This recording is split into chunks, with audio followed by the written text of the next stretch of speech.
sign right here. And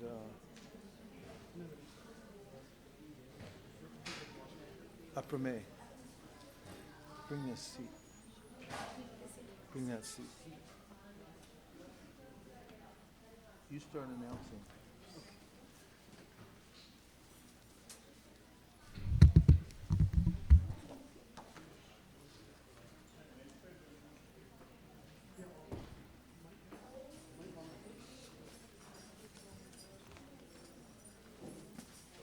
Did Ragini make it in here? Yeah.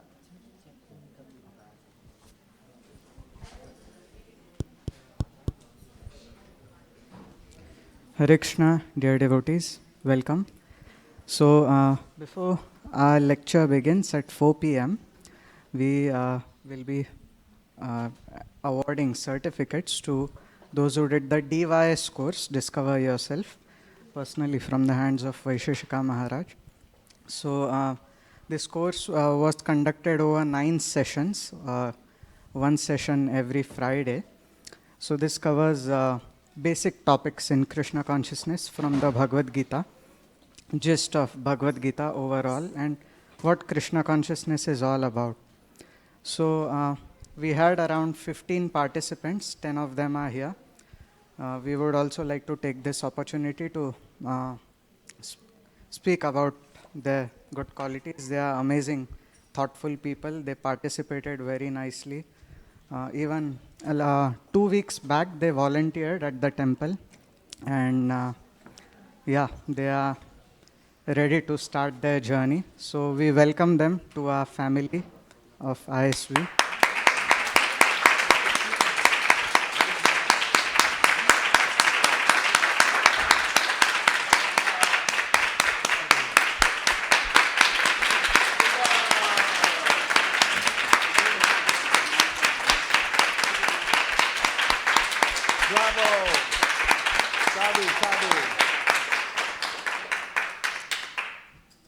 So we'll now call them one by one. And talking for a little bit.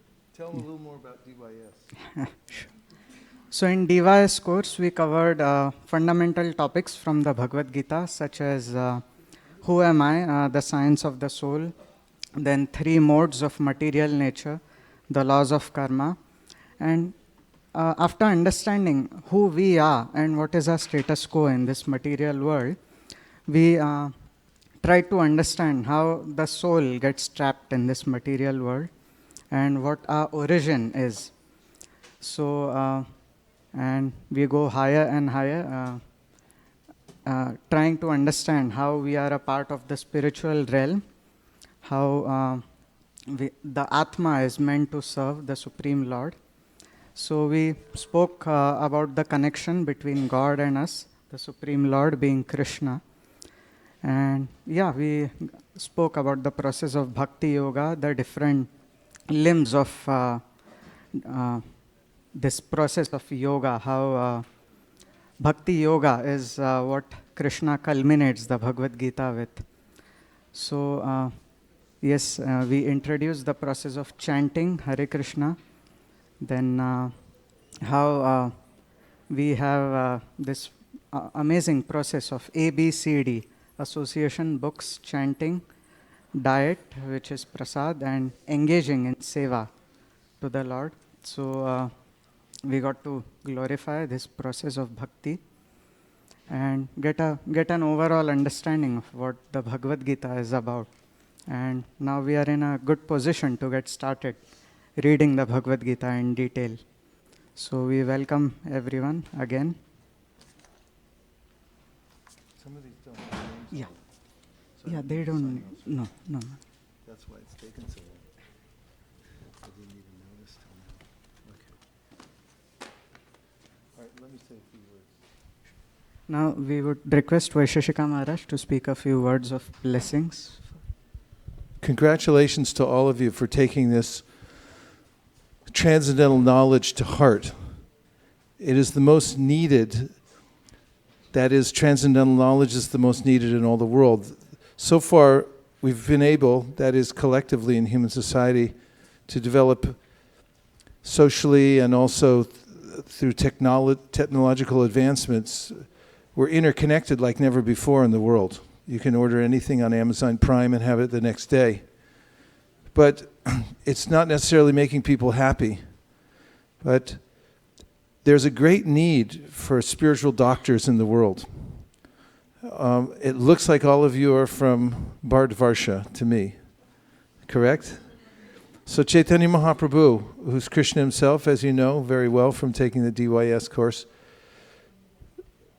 gave a benediction to everybody that's born, and especially in Bharat, that they have a duty to spread this spiritual technology all over the world for the benefit of everyone.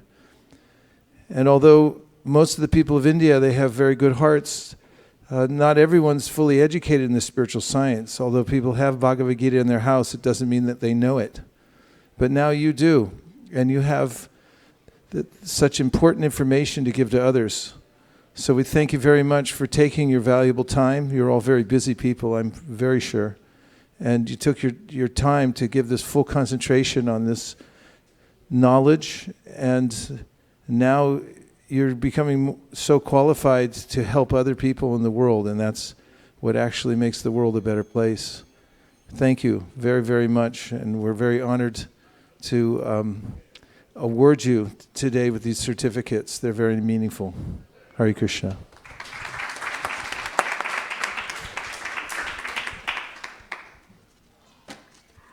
Now we would like to call you one by one. Sukanya.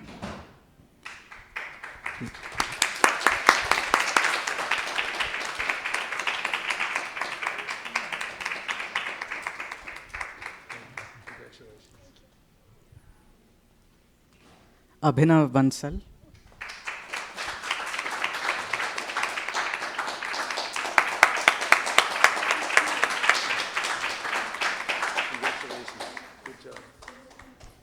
Shashikant ji.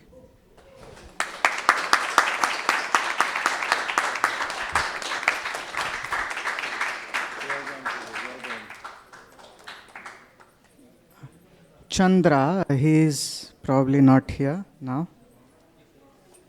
Naman.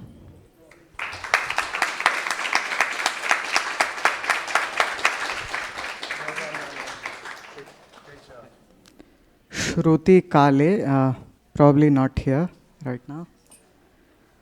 Okay, Sakshi and Sumit, they are here.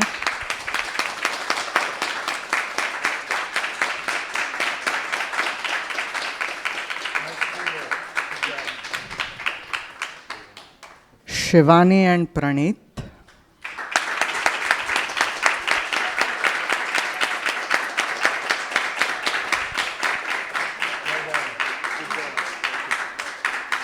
Vivek Dua.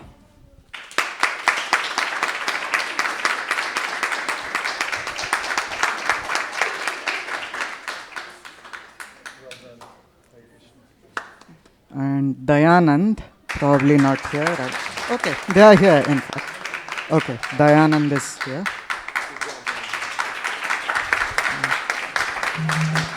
And even Chandra is here. Chandra.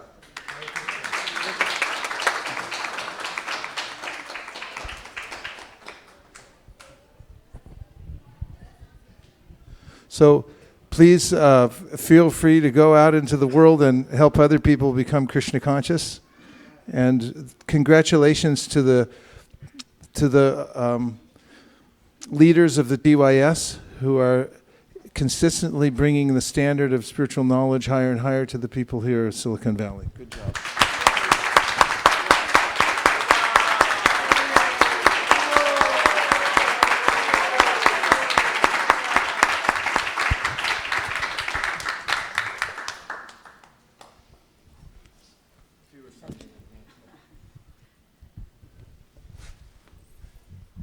Actually, we would just like to thank all the volunteers.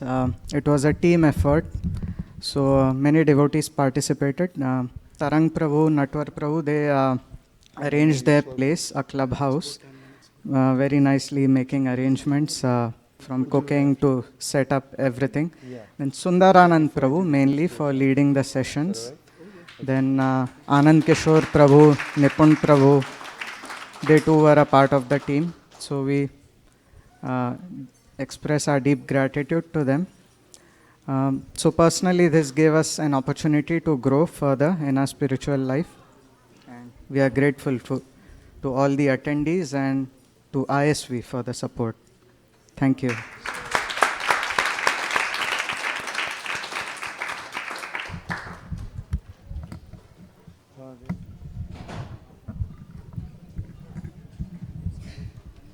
Bhagavad Gita, please. Welcome everyone to ISKCON of Silicon Valley, and welcomed those who have joined us via the transcendental airwaves and through the internet. Today we're continuing our series on the teachings of Lord Chaitanya, who gave very practical ways to adjust our lives even in the modern age so that we can become advanced spiritually. And this is important because, as Bhaktivinoda Thakur says, Grihe Tako, Bani Tako, Shadahari Boli Tako.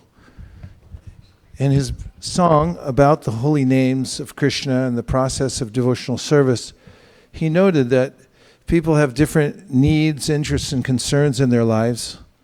Some people live more in a country setting. Some people live in a large city where the overhead is a little bit difficult to make unless one works hard. But he said that whatever one's external situation may be in this life, there's a way to transform the energy of one's life from material energy to spiritual energy. And that's the basic teaching of all the ancient Vedas. And that is that if you purify the sound vibration in your life, then you'll purify your heart, you'll purify your mind and intelligence. Krishna, the Supreme Personality of Godhead, is not far away from us. It's not that God is in some different universe, and to reach him is something difficult. Actually, he's the closest one to us. As it says in the ancient Upanishads, now quoting from the Sri Upanishad, Tarejati Tanaijati Tadure Tadvantike Tarantarasya Sarvasya Taru Sarvasya Sibhayataha. And that is that although the Supreme Lord may be far away in his own spiritual world, he's actually the nearest to us of anyone, because he resides within our own heart. And not only is he the nearest, but he's also the dearest. As Krishna himself confirms in the Bhagavad Gita, he's the suhrit, or the best friend that we have. Therefore, contacting him is not difficult because he's so friendly and accommodating to anyone who tries in spiritual life with a little bit of sincerity. So Sri Chaitanya Mahaprabhu taught that there are two ingredients that are necessary to advance spiritually. And how many of you are seriously interested in developing a home spiritual practice and advancing spiritually? Just raise your hand and we'll take a count. Okay, for everyone else, there's a snack bar outside. You like that, eh? Okay. The first ingredient is sincerity.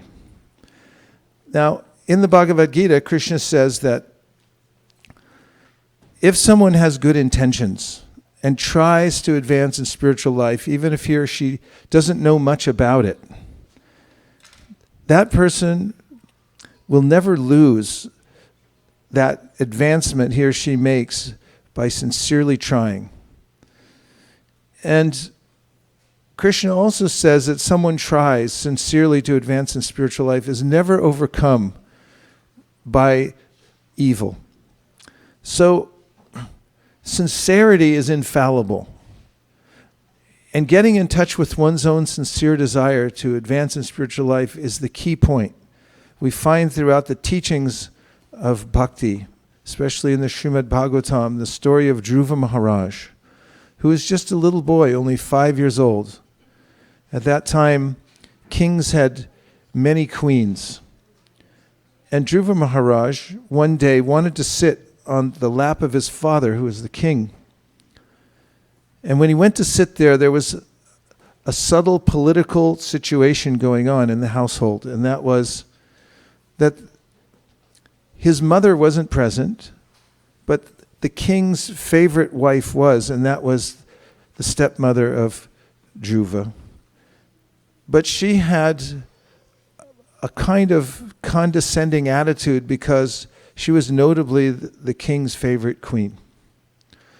So when Dhruva tried to sit on the lap of his father, the queen said, "No, you can't do that. Only my son can sit there." And what really burned the heart of Dhruva Maharaj was that the king also went along with the queen and didn't allow him to sit on his lap, because he felt that if he didn't, he might come out of favor with that queen, who was Dhruva's stepmother.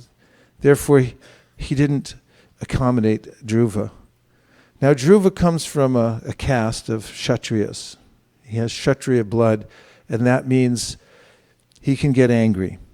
And he did. That's why the Bhagavatam describes how he was crying hot tears when he ran to his own mother in another part of the palace. Now, the stepmother told him that you can take another birth, then from my womb, then you can sit on the lap of the king. That's how condescending she was toward this little boy. And Dhruva, when he went to his mother crying, presented his conundrum, and she told him that she was powerless in this situation, that only God could help. He wanted to know, where do you find God? And she told him that, well, great sages and yogis go off into the forest and they search for him. They look inwardly. And Dhruva said, then that's what I'll do.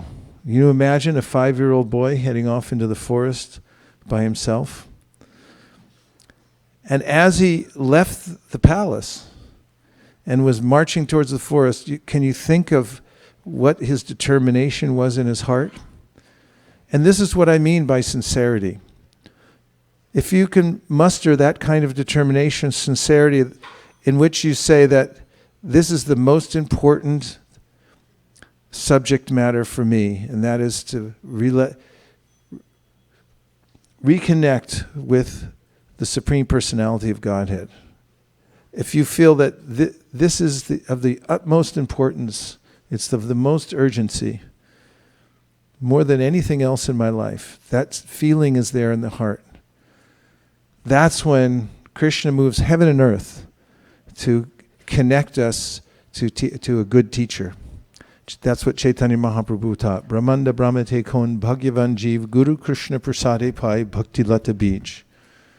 He said that we're all wandering in this world. In fact, in some places in his book, Srila Prabhupada, the founder Acharya of ISKCON, who has written over 75 books on the subject matter of bhakti yoga and how to attain the Supreme, writes in several of his purports that living entities who are originally from the spiritual world are loitering here in the material world.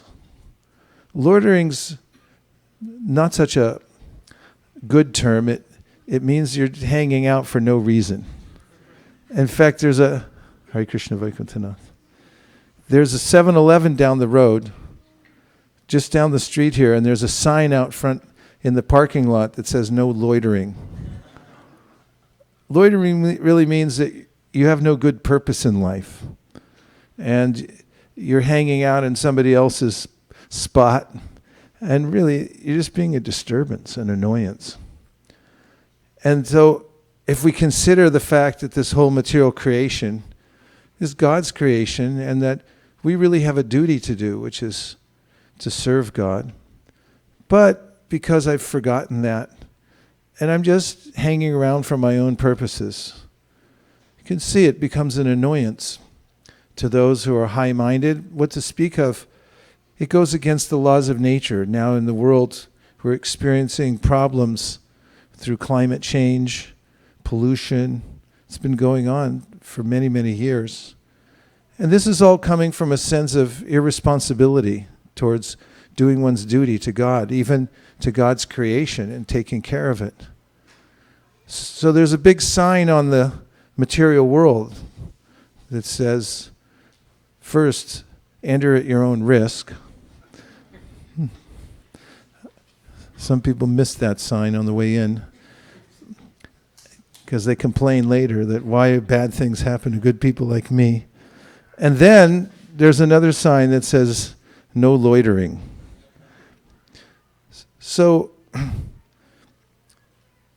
Dhruva had this intense desire, and he was single-minded, and Krishna mentions this in the Bhagavad Gita. He says, Vyavasayatmika buddhir ekeha kurunandana bahu shaka hyanantascha buddhayo vyavasayinam. In order to be successful on this path of spiritual life, you should be very determined and be one-pointed in your intention. Say, I have to have this.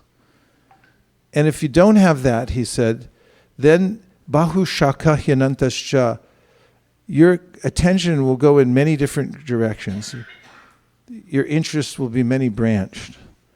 And that's a torturous situation. When I don't have a clear goal in my life, or even if I have a goal, if it's not the right goal, then I'm going in the wrong direction.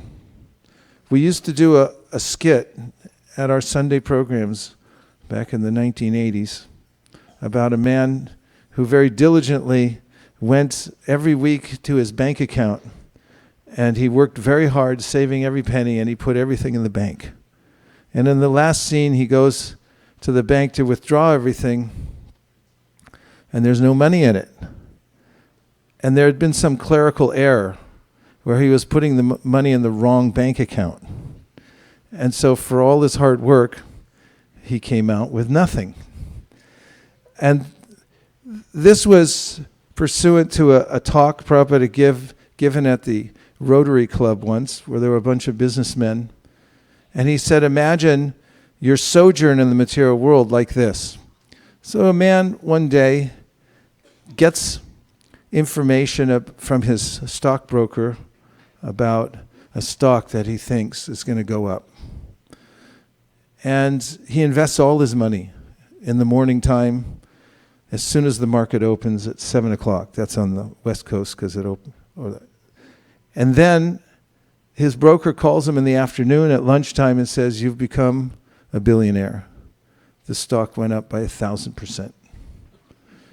And then in the evening he calls him back and says, well, you lost everything because the stock dropped again down to zero at the end. So Prabhupada said, my work here in the material world, unless it's for Krishna, is going in the wrong account. And he also compared it to this scenario that investing, and then it goes up for some time, and then at the end, you end up with nothing.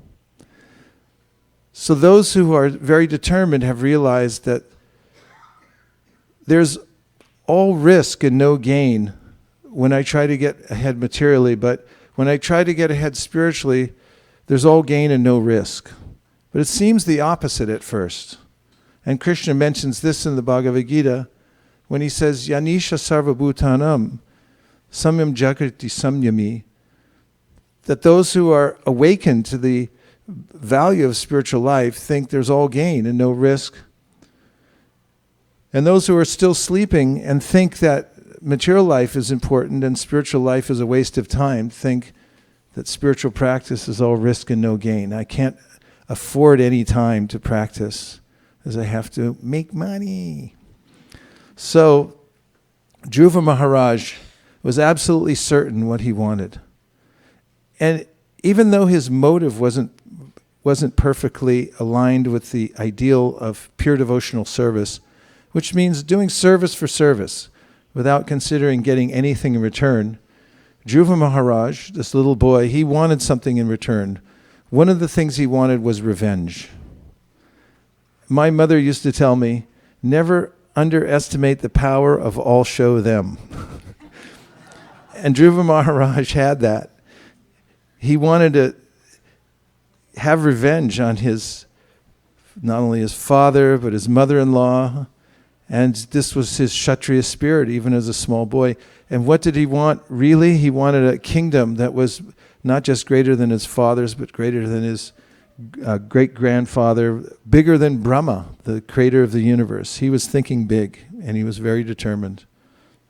So what happened to Dhruva? On his way to the forest, he met the Narada Muni, who is one of the renowned gurus mentioned again and again in the Bhagavatam. He has his own history, does Narada, who started in a simple way. His life also teaches us the lesson of spiritual life, which is that if you get good association from whatever position you start from, you can be successful. Because he started from the lowest position in his social culture that he could. He was raised by a mother, no father. She wasn't even sure who the father was. And it just so happened that some sadhus came and stayed at the house of Narada when he was just a little boy.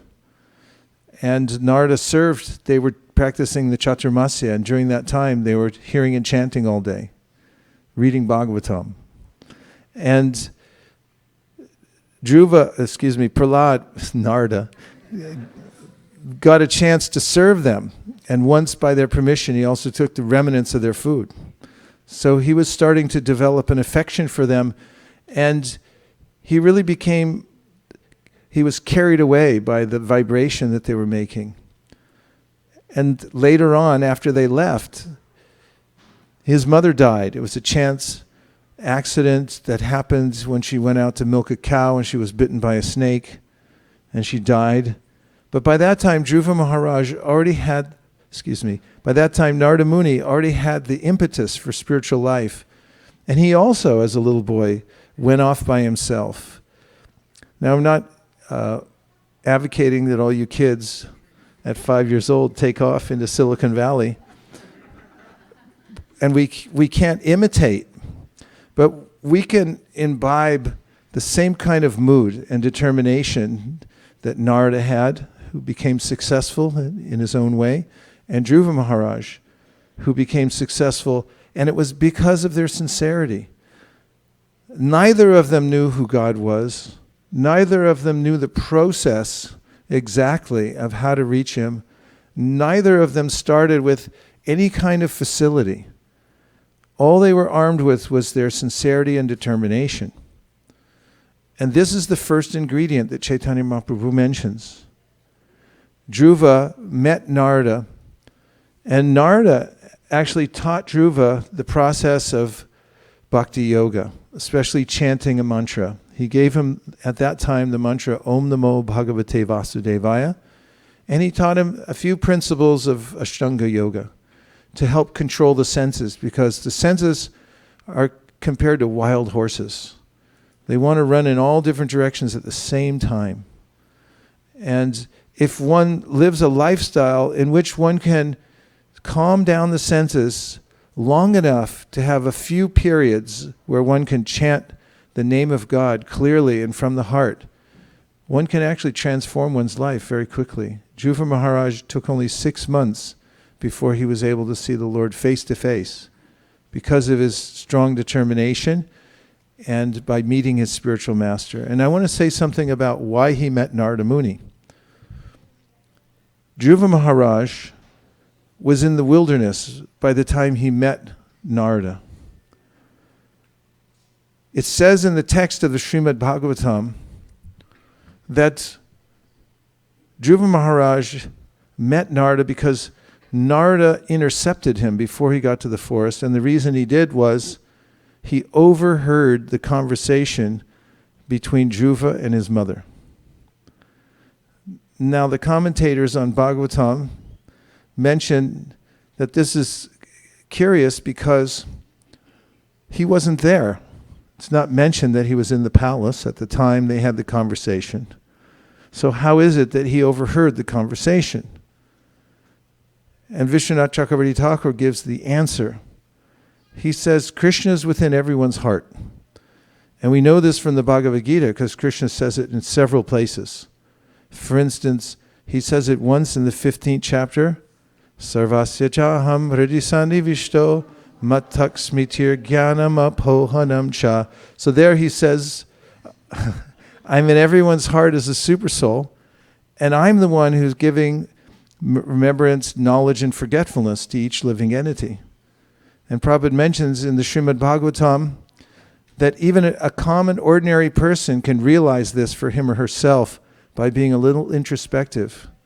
If you take the time to notice where your intelligence is coming from, Prabhupada writes, you'll notice that the intelligence coming to you is like the intelligence coming from a parent who's saying, oh, don't sit there or sit over here.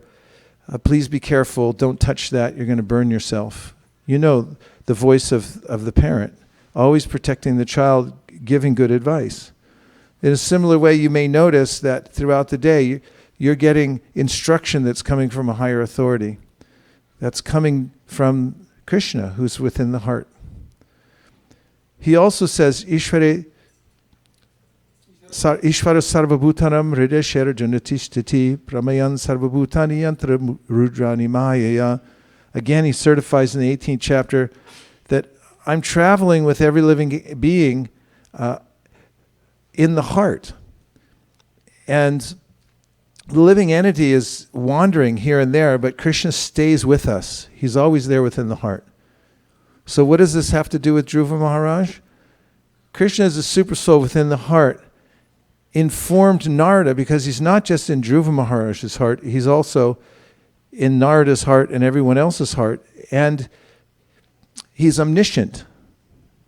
And so when Krishna senses our sincerity and our determination, he informs that teacher who can help us. And he causes the teacher and the student to intersect. That's why Chaitanya Mahaprabhu said, Ramanda Brahmate Kon Bhagyavan Jeev. When one becomes very fortunate, there's a desire within the heart, and then one meets. By the arrangement of Krishna, one meets a guru, and by the arrangement of the guru, one meets Krishna. Guru means one who teaches what Krishna teaches, but on a local level. Krishna teaches on a universal level. It's available to everybody. It's an open secret, Krishna says in the Bhagavad Gita. Raja Vidya Raja Kuyam. He said, this is secret knowledge, but why is it in a book then? Because it's an open secret. And then the guru is someone who teaches exactly what Krishna taught, but speaks it in a language that we can understand locally. It's compared to looking in a telescope. It's got a big end and a small end. I go to the big telescope up on that hill, and I say, I want to look in the big end. And the ranger there says, no, look in the small end, you'll see everything. So the guru becomes the local representative of Krishna, and by the help of a guru, then one can see everything. So that's why Dhruva met Narada, because Krishna is within the heart and detected his sincerity, and he made the arrangement for them to meet. Narada instructed Dhruva Maharaj, and Dhruva Maharaj became so successful that he's eternally famous now. And this is the cause, actually, of greatness, is fostering that kind of sincerity within the heart and taking a determined effort, making a determined effort to concentrate one's mind and energy on reaching Krishna.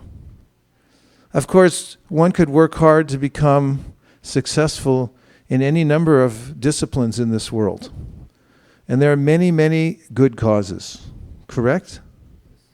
But there's only one great cause, according to the Srimad Bhagavatam. That great cause is saving yourself from the cycle of repeated birth and death. The great cause is becoming high-minded and developing the kind of qualities that Krishna mentions in the 16th chapter of the Bhagavad Gita when he describes the divine nature. Those who have developed truthfulness, determination, purification of the senses. This is what makes one great.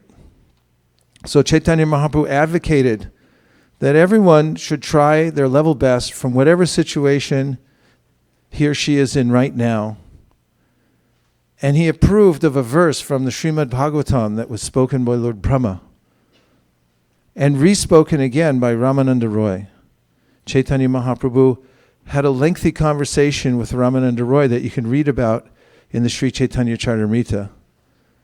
It's an important conversation because the Bhagavad Gita, of course, is the immortal nectar coming from the lips of Lord Krishna, and it's even more elaborated upon in the section of the Chaitanya Charitamrita called the Ramananda Samvad, where Ramananda Roy then speaks back, as being Arjuna in his last life, and now in this life he's saying back what he's heard and realized from Krishna previously.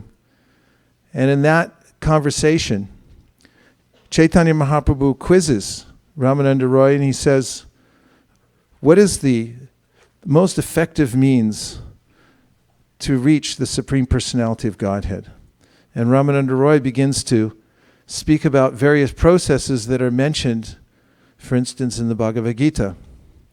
First of all, he talks about karma mishra bhakti, or working in the material world and giving some of the fruit of one's work to Krishna. And Chaitanya Mahaprabhu said this is superficial. And then he recommended what Krishna says in Bhagavad Gita, sarva dharman parityaja mamekam sharanam vraja. Give up the varnashram and all forms of religion, just surrender to me. Chaitanya Mahaprabhu said, if you know more, please keep speaking. And then Ramananda Roy said, stane stita shutigatan tanavan manobir. He said, everyone should stay in their position, whatever the position they're in now, and dedicate him or herself to bhakti yoga through the process of hearing, chanting, and remembering Krishna. And Chaitanya Mahaprabhu said, yes, this is essential. He accepted that verse. So stane stita means that whatever situation we're in now, we can't artificially move out of it and be successful. That's not what spiritual life is about. First of all, purify the sound vibration. This is the second teaching of Chaitanya Mahaprabhu. First of all, be sincere. And second of all, embrace an authorized system of spiritual practice. And if you put the two of those together, then you'll have success in spiritual life. Only two parts needed. First part is? Three people got it. First part is? Sincerity. Yes, sincerity. Identify your sincerity at all costs. When you were a little kid, did you ever get, or I mean maybe adults do this too still, did you ever get a magnifying glass and then point it somewhere and start a fire? Or at least try to burn something? Hours of fun when you're a kid. This is called tivrena bhakti yogena. It means concentrate your energy somewhere. You have to do it to advance in any discipline in life. But Krishna says, do it in bhakti. Whatever desire you have now, akama sarva kamo va moksha kama udharadhi, tivrena bhakti yogena yajeta purusham param. Shukadev Goswami, Bhagavatam, 2nd canto says, it doesn't matter how many material desires you have now. For after all, if you have a mixed desire for devotional service, that means there's some part that's pure. It's just mixed in with other things. Try to find that one little spark of sincere, pure devotional service, and then hook it up to an authorized system of practice. That's how you concentrate it. Don't invent your own process. This is what Chaitanya Mahaprabhu taught. Find your sincerity and connect it to an authorized process. And when you do that, then you're able to extract from the mass of other useless desires for unnecessary necessities that spark of devotional service, and it becomes tivrena bhakti yogena. It means it's the kind of intense beam of light that can start a fire. If you don't feel happy in your life, I guarantee you, based on the Srimad Bhagavatam, it's because we're not practicing with enough concentration on our spiritual life. If you're practicing spiritual life and you're still not feeling happy, it's because the intensity hasn't grown to the point where it's burning a little hole in something. You got to at least burn something with your desire. It has to be that hot and focused in order to experience some happiness in your life. Lord Krishna, or rather Sutta Goswami says, Savai pumsam paro dharmo yato bhaktiradhoksaje ahaitukya pratiyata yayatma suprasidati. That the heart can be happy. Suprasidati, that word comes from the word prasad, mercy. Suprasidati, the heart becomes happy or filled up with feeling of satisfaction for mercy of the Lord when your service becomes focused. It's unmotivated and uninterrupted. So the first one depends on our own introspection, that is, finding our own sincerity. So it's recommended by Chaitanya Mahaprabhu that we spend a little time looking for that sincerity. It's in there somewhere. And if you can glimpse it, then you've got real value in your life. Then hook it up to that process of practicing devotional service that's authorized by the great souls, the great acharyas who have taught it over many years. Then we'll call progress. So one of the ways of hooking up to the process is through improving the sound vibration in our life. And this is eternally true. Everything in our life, the quality of our life, is dependent on the quality of the sound vibration that we're subjecting ourselves to. And if you don't like what you're being subjected to in your life, then change the subject. Because that's our prerogative. We can decide at any time to change the kind of vibration that we're allowing in, especially through our own two ears. These are tiny little holes, but inside is as big as the sky, and everything that you put in there or allow in there ends up in the sky of your heart. And there are long-term consequences for every vibration that goes in. That's why bhakti yogis, headed by Prahlad Maharaj, who recommended the system of yoga to his father, who wasn't exactly asking for it. You know Prahlad Maharaj's father, right? He wasn't actually interested in bhakti yoga, but Prahlad didn't care because that was his main purpose in life. And when his father saw his little son, another 5-year-old, and asked him, what did you learn at school today? What's the best thing you ever learned in school, and what do you appreciate the most? Prahlad said, Shravanam, Kirtanam, Vishnu Smaranam, Pada Sevanam, Archanam, Vandanam, Dasyam, Sakyam, Atmanivedanam, Iti Pumsarti, Pita Vishnu, Bhaktis Chennavalakshana, Kriyeta Bhagavatyada, Tanmanye Ditam Uttamam. That this focus on hearing, chanting, and remembering Krishna, this is the process that is the boon for human life. And his father became so angry. He became angry at the teachers, said, what are you teaching him? And they said, we didn't teach him anything like that. He must be getting it from somewhere else.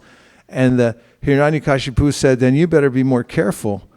Somebody must be coming in. Some sadhu must be sneaking in and teaching this. Little did he know, but Prahlad learned it in the womb. That's how powerful the sound vibration is, even as the child's in the womb who hears Srimad Bhagavatam. The change of heart will take place.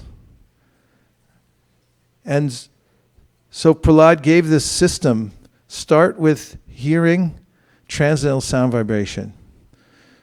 And Chaitanya Mahaprabhu said the most powerful of all spiritual sound vibrations, first of all, is in the Hare Krishna mantra.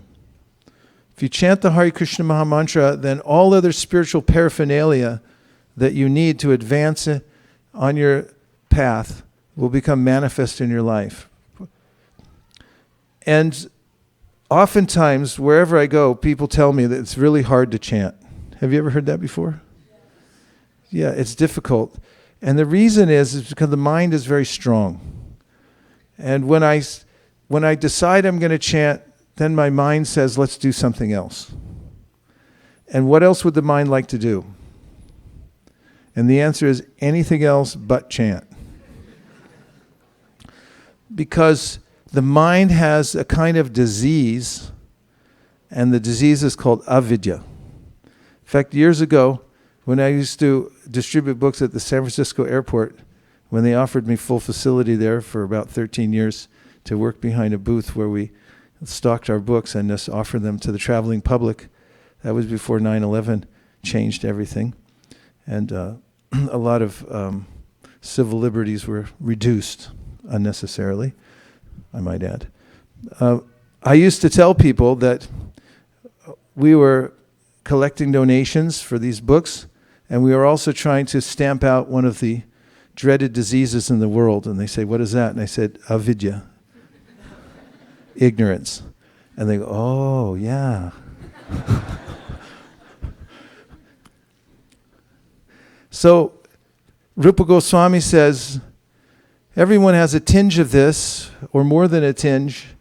And so when we start to chant, this disease of avidya is very much like jaundice. Jaundice causes a condition in which, when I take the curative for jaundice, which is sugar cane juice, which is the sweetest thing that you can get. Well, it's not the sweetest thing, but it's the most nectarian sweet thing that you can get.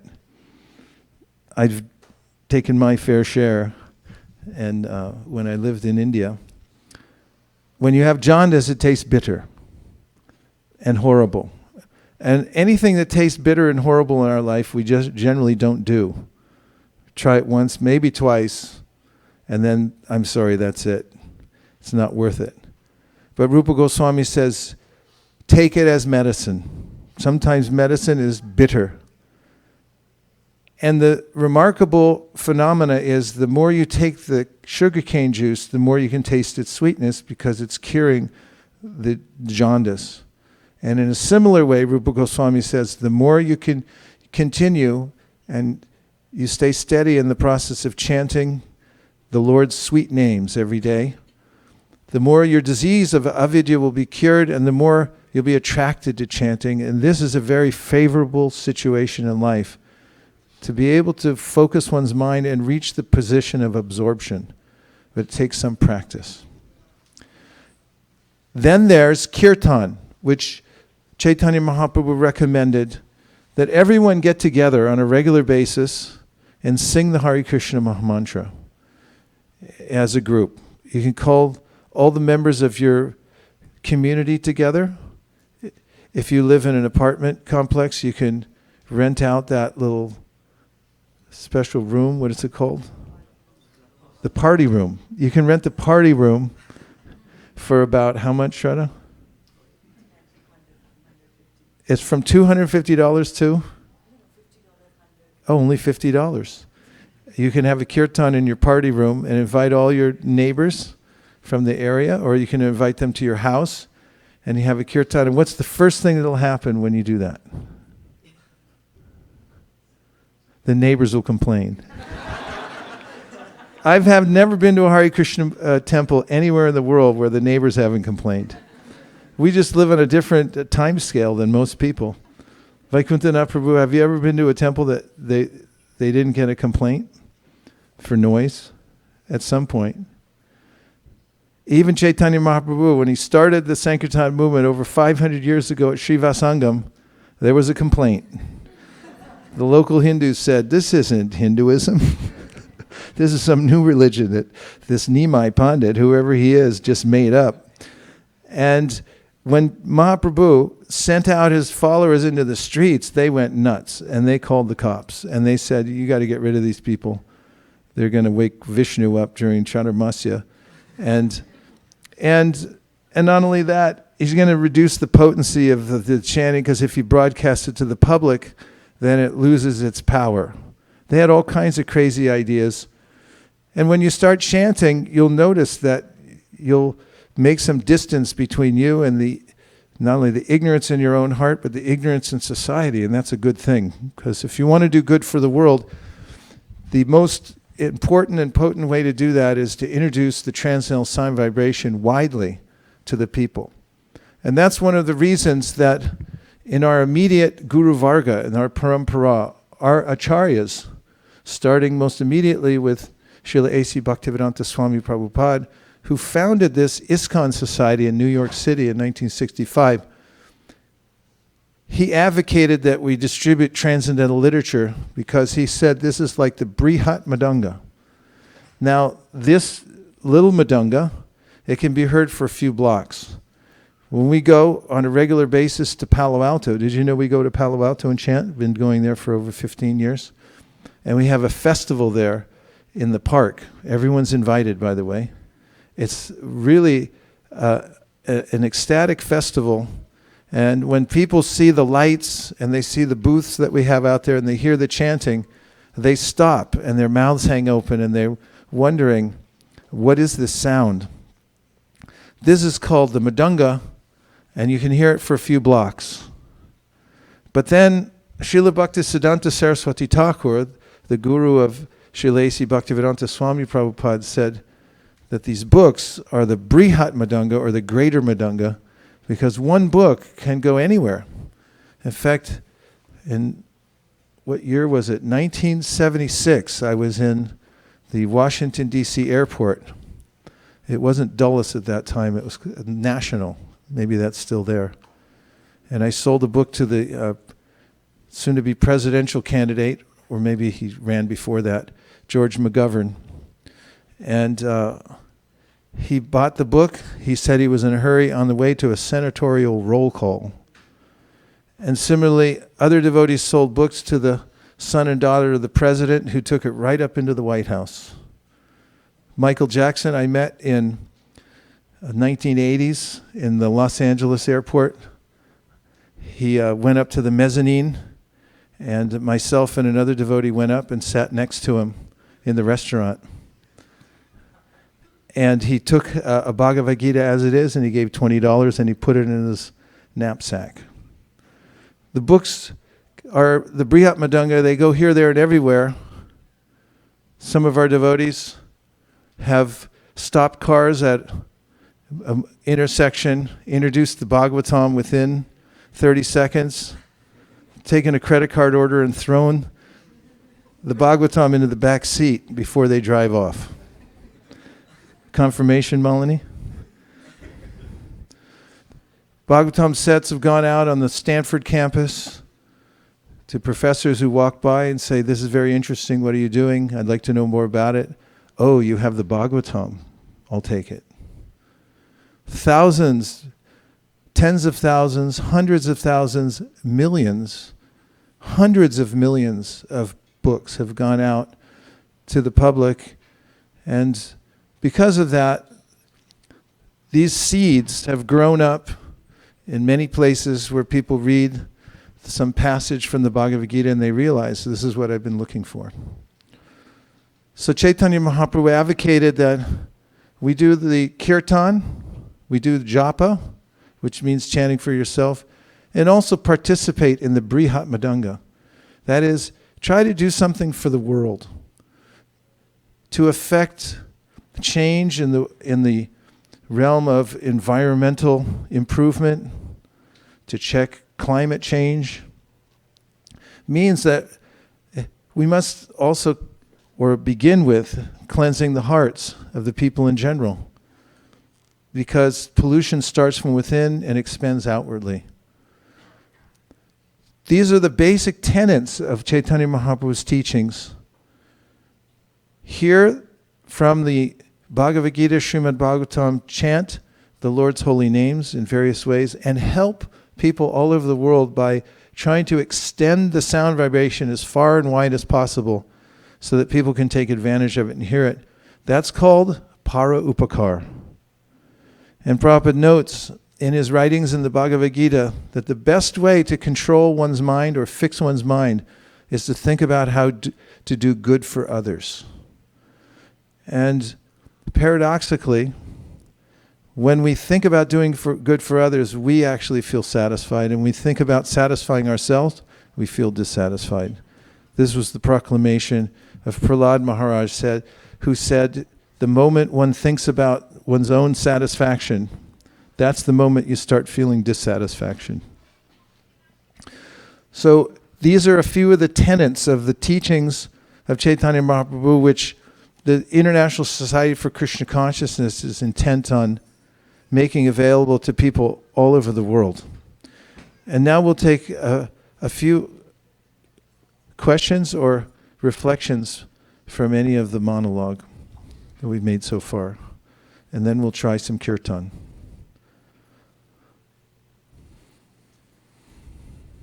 Yes. Is everyone okay? Okay. So Maharaj, you had mentioned that sincerity, you will know about a sincerity by introspecting. And so if you find that the sincerity is dwindling. We need a little more volume on the red mic, please. So Maharaj, my question was that you had mentioned that to find out whether you are sincere or not, you have to introspect. And so what should one do if they find that their sincerity is waning? If your sincerity is waning? Waning, yeah, how to bring it up? Well, it's always helped me to be around people who are more sincere than myself, because it tends to rub off. And that's why Chaitanya Mahaprabhu said that association with devotees is the root cause of devotional service, and it is what maintains our devotional practice. And oftentimes, I don't even know that my sincerity is waning or my intensity is waning until I meet somebody that's more sincere than I am, or that has more intensity in practice. And when you get around somebody like that, then you have a reckoning and say, oh, I'd like to improve again. And you can discover your sincerity by connecting with such people. That's often very helpful. It's also very helpful to pray for sincerity, because if you ask Krishna to please inspire you from within and to give you sincerity, Krishna will respond. Because this is one of the chief characteristics of Krishna. Should I say what it is? Yes. Responsiveness. In fact, Prabhupada writes this in the purport to his Bhagavad Gita commentary in the ninth chapter, in which he said that Krishna is responsive. How responsive he is, he mentions himself earlier in the Gita, where he says, Ye yata mam prapadyante tamstatayava bhajamyaham. Mama vart manuvartante manusya parta sarvasha. That I'm responsive to everybody. The only problem is people are asking for the wrong things. That's my commentary at the end. He responds to everybody and rewards everyone according to their desire. And Prahlad Maharaj in his prayers to Nrsingadev says, imagine Krishna's like a desire tree. I want you to close your eyes now, please. Ananta, close your eyes. And I want you to see yourself situated in a beautiful field full of flowing grass on a clear day. And in the distance you see the most beautiful and all-encompassing green tree that you've ever seen. It practically touches the sky, and it's expansive. And accommodating underneath is a very soft area where you can sit down comfortably. And you approach the tree and you sit down. You've been given a map to reach this tree, which is a Kalpavriksha tree. It's a spiritual tree that fulfills all desires. It will fulfill any desire that you have. And all you have to do is pronounce it and say, this is my desire.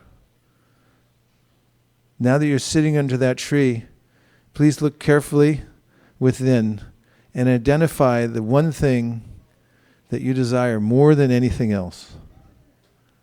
and pronounce it within your mind underneath the desire tree that will fulfill that desire.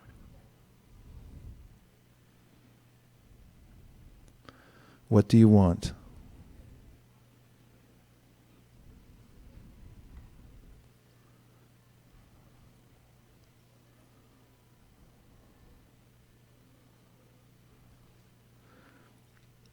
Now with your eyes closed, we'll repeat the Maha Mantra 3 times together.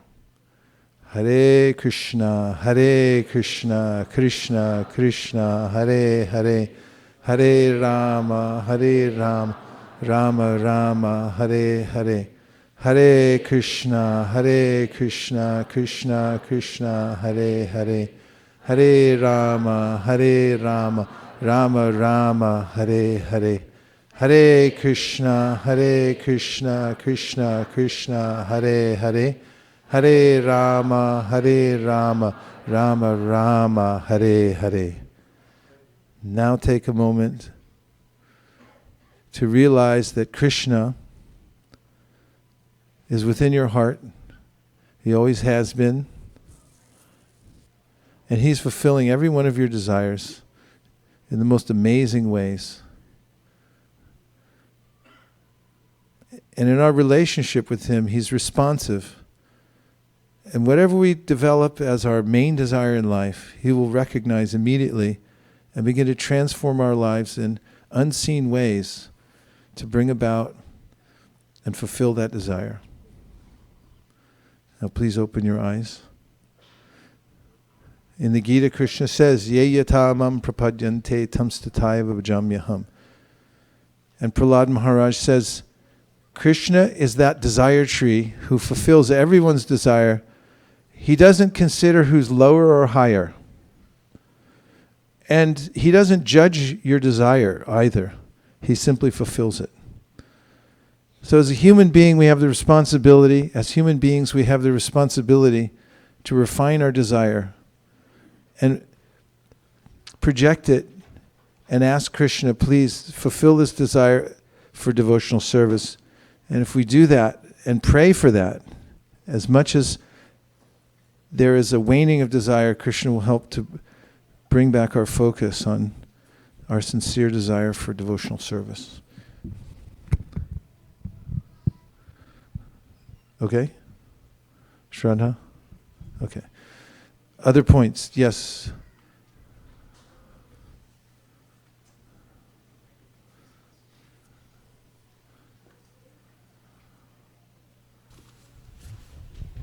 Hare Krishna. Hare Krishna. So I like your point about the Prahlad Maharaj's interaction with his father, and when he was asking the question. So it's very interesting to know that how did you get this knowledge?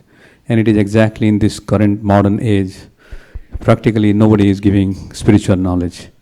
So it is some of the spiritual organizations like ISKCON is really stepping forward. But from your perspective, this is also an outdoor, endeavor to reach out.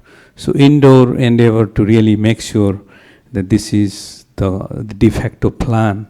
People from the leadership, from the government, from the teachers community, how do really they adopt the values of the spiritualism, the value of the spirituality, so that they imbibe and implement it. That's important. So what is your thoughts? How do we? One person at a time, because ultimately any movement that increases around the world, first of all, it has to have some kind of value that people can appreciate. And second of all, it happens one person at a time. Although we think of big movements as expanding automatically at some point, it doesn't happen automatically. It happens because there's a personal interaction between one person who's offering something and the person who's interested in accepting it or comes to accept it at some point. And the Krishna conscious movement not only started in this way with Srila Prabhupada going to New York City by himself and introducing the chanting of Hare Krishna. He had to wait at least a year before some fledgling practitioners came forward, and then he had to nurture them individually. Practically like a mother bird feeds the baby birds in the nest, putting it right in their mouth. In fact, that's literally true. When Prabhupada started his first program at a loft he had rented in the Bowery, he cooked for it, and then he brought the pots of prasadam, and he took it around personally and served it out. Mukunda Maharaj writes about this in his book, Miracle on 2nd Avenue. He was there. And he says Prabhupada came around with these pots of prasadam. He had personally cooked it, and he served it out to the guests. And his mantra as he walked around to everyone was, take, take. And so when you meet somebody who tells you, take, and you're like, well, take what? What is it? And then you realize that person left an indelible mark in your heart. You never forget that. And the many devotees who go out to meet people door to door, they leave an impression that grows. And it may take some time to grow. It's just like growing crops. You have to plant a seed and let it grow. So Prabhupada had many programs to introduce Krishna consciousness to the intelligentsia of society, including the Bhaktivedanta Library Party. He wanted his books to go out to universities all over the world, and he started a party with a few people in it, and it grew, and then there were devotees crisscrossing the world, meeting the topmost professors at universities and introducing them to these literatures like Srimad Bhagavatam and Bhagavad Gita, and taking their orders. What back then was called a standing order, because he hadn't finished the Bhagavatam yet. So they would sign up for whatever books were there now and whatever books would come in the future. And the professors would send them to a librarian. The requisitions librarian then would fill out a form, and then the books would be ordered. And the way it started was, Prabhupada said that you should get a letter from one of the topmost professors that everybody admires and knows, who accepts the books. And from there, you just show the letter wherever you go. And that's what happened. And it snowballed. And then more and more people gave letters, and it became easier and easier to present the books all over the world. That's one example how Prabhupada had focused on bringing Krishna consciousness to learned people in society and so forth. But it always starts with a personal contact between one person and another. And the person who's receiving gets impressed and then decides to take advantage of it. It grows from there. There were a couple more points. Yes, all the way in the back, please. Thank you. Maharaj, my question is regarding sincerity. Sometimes we may be thinking that we are sincere, and that could be an illusion also, We may not be really sincere. So how do you differentiate between real sincerity and you come to a conclusion that, you are really progressing in spiritual life, and differentiate between, insincere sincerity? You may be under the illusion that you are sincere, but you are not really sincere. Again, by association. Sincerity is not something that's mystical, actually. It's luminous like the sun. The sun is not such a mystery to us, is it? When it shows up, you know it's there, and nobody has to quibble about it and say, is that really the sun? I don't believe you. Everybody knows it's there. It's self-luminous. Sincerity is also self-luminous. And if we get around those who are actually sincere, there's a luminosity to such people that if we're practicing insincerely, puts us to shame. And that's a good kind of shame that makes us feel like, oh, I should do better. Have you ever had that experience? You think like, hey, I'm Joe Cool. And then you get around somebody who's actually sincere and go, wow, I'm actually a jerk, Because it has that effect. Sincerity is very powerful. So associate with devotees who have that and pray for it, that please let me be around the most sincere. And it's very purifying. In the Nectar of Devotion, Prabhupada describes, as he gives the summary to Rupa Goswami's Bhakti Rasamrita Sindhu, that from the heart of somebody who's purely practicing Krishna consciousness, fully and sincerely, there's an emanation like moonshine.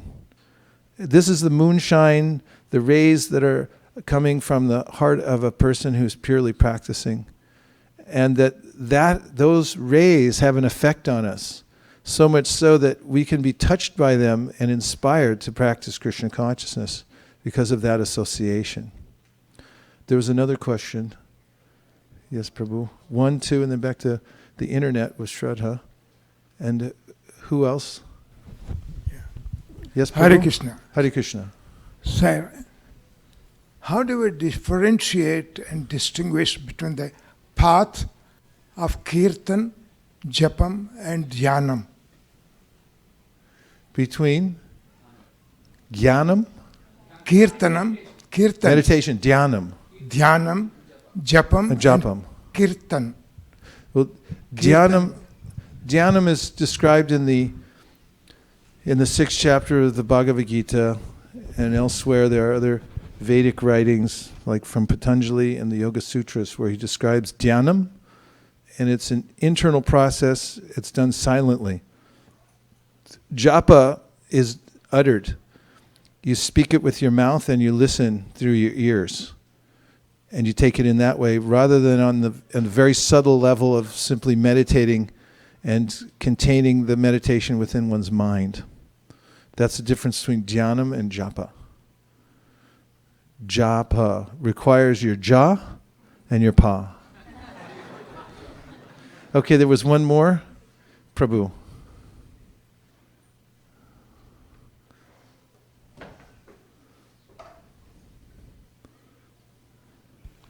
Hare Krishna Maharaj, I was inspired by the statement you made that the quality of our life is determined by the quality of the sound vibration that we are taking in. Yes. So my question is, this is such a key thing for our progress. How can we improve the quality of the sound vibration we are taking in? Because sometimes we are actively listening in class, but other times we are passively listening, driving, etc. You have to baby-proof your life. When parents have a baby, they look around their environment and they say, what kind of mischief is this little kid going to get into? And they start rearranging their whole house. Correct me if I'm wrong. Because they look, we can't keep that anymore. He's going to put it in his mouth, and Schnicky's going to grab that, pull it off the shelf. Whatever it is, you have to look around and see. So we also have to look around our life and see, where is the errant sound vibration getting in? Where's the low sound vibration sinking into my life? And then replace it. There's a lot of replacement therapy to be done. For instance, there are all kinds of, thanks to technology, there are all kinds of devices you can carry with you wherever you go and switch them on at a moment's notice and immediately get transcendental sound vibration in your life. A devotee in India named Madhava recently invented this little box. He didn't invent the box. He's buying it wholesale from somebody who creates them, but it's got a chip in it now, and it's got all the Prabhupada's lectures and his kirtans and his japa and anything that was ever recorded. It's all in one tiny little chip. You just put it in the box that's only this big, and put a couple batteries in it, and then you can flip it on at any time. And that really helps, because when the mind has a choice to listen to mundane sound vibration or transcendental sound vibration, you better have some transcendental sound vibration close by so that the choice becomes a lot easier. So you can just flip the switch. And another trick is to always carry some shastra with you. A way I learned, and I still stand by, is carry index cards with you. For instance, if you want to learn some verses, which is highly recommended even by Krishna himself, who says this is one of the austerities of speech, is to constantly learn verses from the Bhagavad Gita. And if you can learn C++, I guarantee you can learn the Bhagavad Gita verses. So carry 7 index cards with you at all times.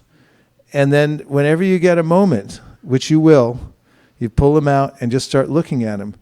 And what was a frustration period where you're thinking, why doesn't she hurry up? Why doesn't he hurry up? They always say they're going to be on time, but they're not here yet. And instead you pull out your 7 little cars and you get absorbed right there in front of the house or waiting in the car. I forgot my hairbrush, whatever it is. Then you get absorbed and you take advantage of that time. And that's what Rupa Goswami says, Tanama Rupa Charitari Sukirtananu Smrityo Kramena Rasana Manasini Yoja Tishtam Vraje Tananuragi Jananugami Kalam Nayada Kilam Ityupadesha Saram. Organize your life around this principle that you can hear and chant 24 hours a day. You can do that now thanks to technology. It's so easy. Just flip the switch. Thanks, Bali Mardhan Prabhu, for giving me that for my birthday. He gave me one of those little boxes. And it's been a real boon just having that ready to go. One of the best things about it is it's not very high tech. The problem with high-tech devices that have all the Prabhupada's lectures and bhajans is you might look a little deeper into the device. And a half hour later, say, right, I was going to look at the bhajan or listen. But I just happened to listen to the impeachment hearings for the last hour and a half. Whatever kind of distraction is there, it's not, more technology isn't actually necessarily better. Sometimes lower tech, like index cards, can be more effective. But humans can figure stuff like that out and organize themselves around it. You just have to have that value in your life that I want to keep the transcendental sound vibration going. And if you keep that as your value, then you'll always be in the transcendental bubble and safe. We'll take one more question before we chant. Yes. Famous last words. So before I pick up the question from the internet, I also wanted to let you know that while you were traveling, Bali Mardhan Prabhu brought those boxes and distributed them here at the temple together with the teachings of Lord Chaitanya. So that was the bundle he had. Bali, you're too much. You know that? He knows what para upakar is. Thank you. So this is from Dinanath Nitai Das. Hare Krishna Guru Maharaj, you were mentioning that if we keep trying to focus on the sound vibration, gradually our concentration will improve. I was reading Bhagavatam today and I found this verse, 10.87.33. The mind is like an impetuous horse, and even persons who have regulated their senses and breath cannot control. Those in this world who are trying to tame the uncontrolled mind but who abandon the feet of their spiritual master encounter hundreds of obstacles in the cultivation of various distressful practices. O unborn Lord, they are like merchants on a boat in the ocean who have failed to employ a helmsman. Does it mean that if we keep practicing our sadhana, but we fail to develop the internal mood of surrender to the spiritual master, we won't be able to progress? This seems like a very important ingredient to increasing our concentration also. Yes, that's an important ingredient, one that Krishna recommends. He gives 3 ingredients in the Bhagavad Gita. He says, Tadvidi pranipatena pariprashnena sevaya upadakshantite jnanam jnaninas tattvadarshina. And if you'd like to make a little bracelet for yourself for the holidays, you can put these 3 jewels of recommendation that Krishna gives in the Bhagavad Gita and wear it as a bracelet. That sound good? Okay, so the first one is pranipatena, which means to be, which means to approach a person of knowledge with a submissive attitude. Pranipat means to submit yourself. Find that person, that place where you feel comfortable that this person won't cheat me, this person has cultivated knowledge, I can actually submit myself here. It's necessary in any discipline, and in spiritual life, it's absolutely true. Pariprashnena means ask important questions. Ask, why am I suffering? How do I get out of this? How do I improve my sadhana? And listen carefully to the answers.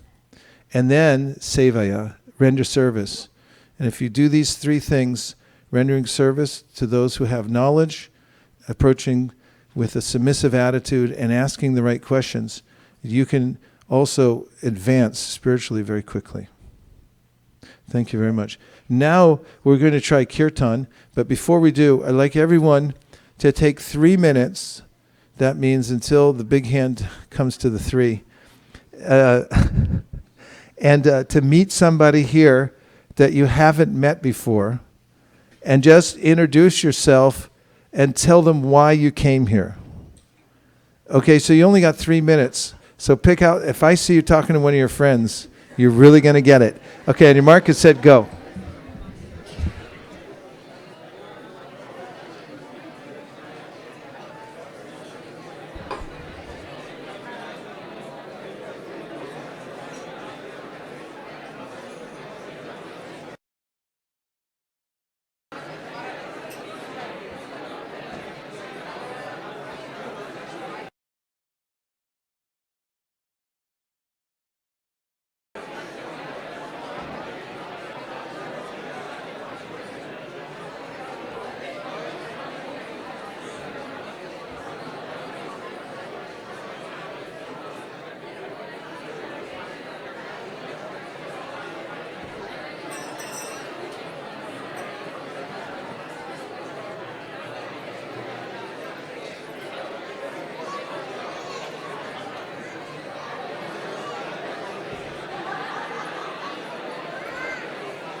Hare Krishna, Hare Krishna, Krishna Krishna, Hare Hare, Hare Rama, Hare Rama, Rama Rama, Hare Hare.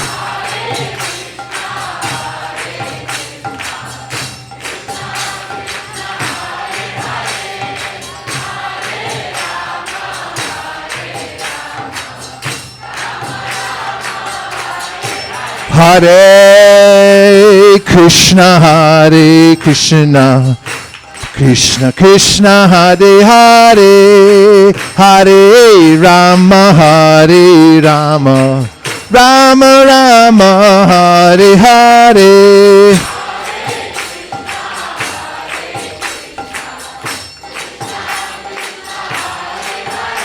Hare Krishna dancers.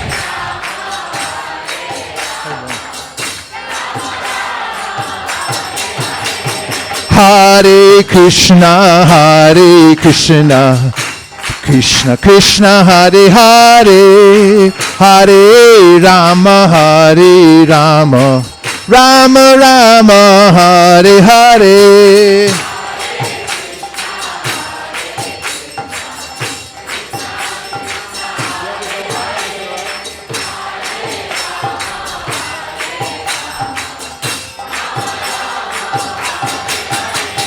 Hare Krishna, Hare Krishna, Krishna Krishna, Hare Hare, Hare Rama, Hare Rama, Rama Rama, Hare Hare, Hare Krishna. Gaura Premanande, Haribo, Haribo.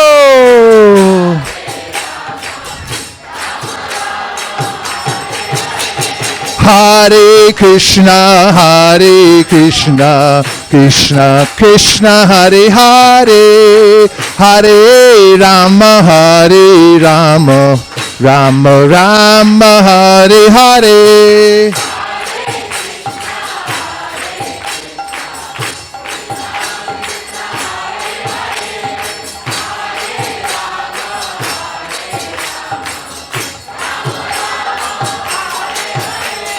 Hare Krishna, Hare Krishna, Krishna Krishna, Hare Hare, Hare Rama, Hare Rama, Rama Rama, Hare Hare.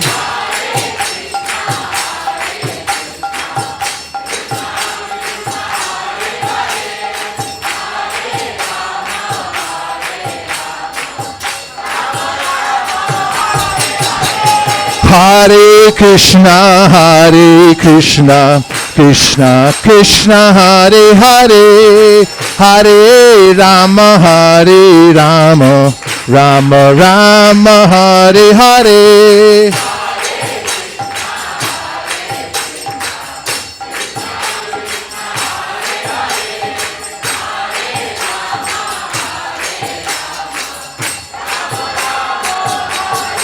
Hare Krishna, Hare Krishna, Krishna Krishna, Hare Hare, Hare Rama, Hare Rama, Rama Rama, Hare Hare.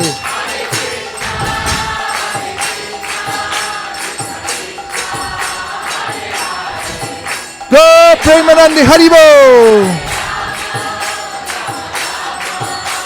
Nitai Gaur Haribo, Haribol, Haribo, Nitai Gaur Haribo.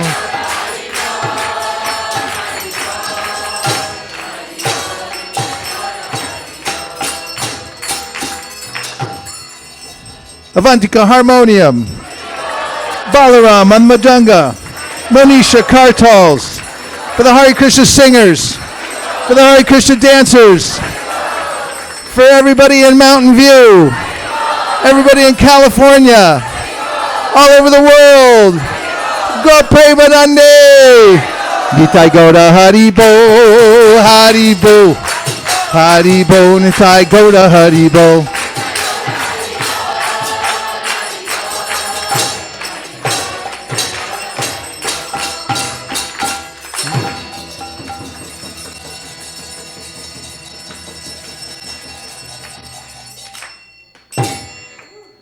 Hare Krishna. So, to the United Citizens of the Transcendental Airwaves, those of you who have dedicated lives, both here on the ground and everyone who's tuned in from the internet, we thank you very much for joining for this session. And we're now going to have a Artik ceremony. So we're going to move any obstruction to dancing out of the way. Encourage everybody to try dancing because it's one of the ways in which one can open one's heart to the Supreme Personality of Godhead. Feel free to let go of all your inhibitions and dance for the Lord. It's not a ballroom dance, it's a dance to please Krishna. And when you do that, you'll feel very happy. It's a visceral experience. So move that, and remember to always keep the transcendental vibration going and to stay absorbed in selfless service. These are the keys to happiness in life. Thank you very much. Hare Krishna.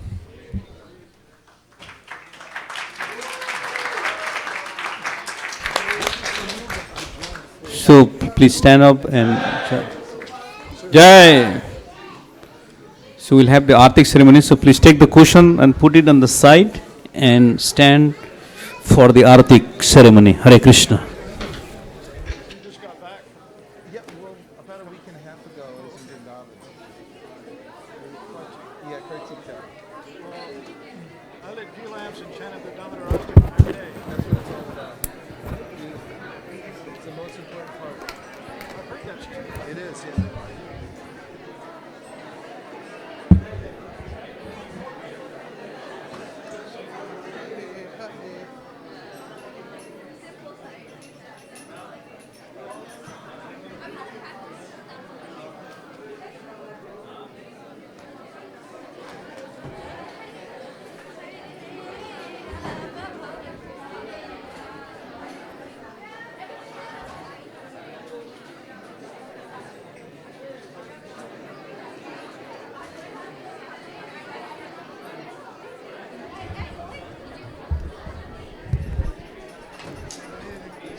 Hare Hare.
Hare Hare.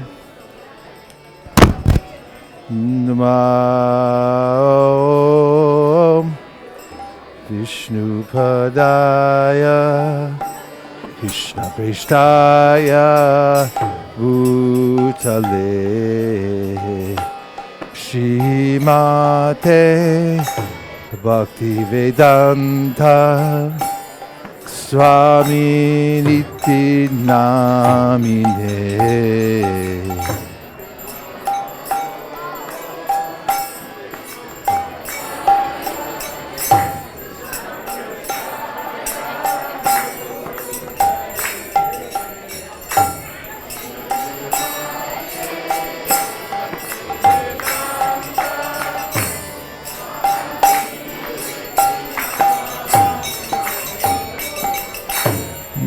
Namaste Saraswati Deve Gauravani Prachadine Nirvishesha Shunyavadi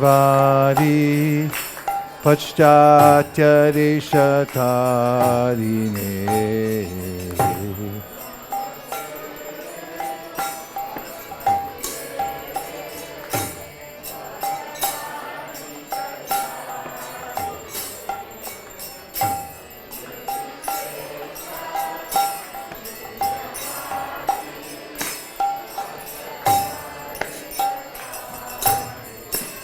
Jaya Shri Krishna Chaitanya Prabhu Nityananda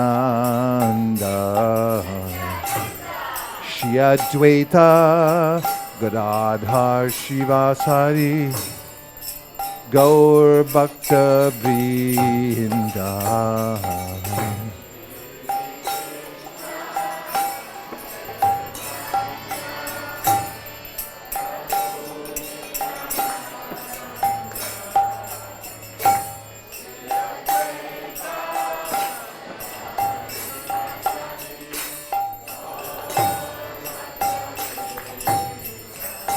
Jaya Shri Krishna Chaitanya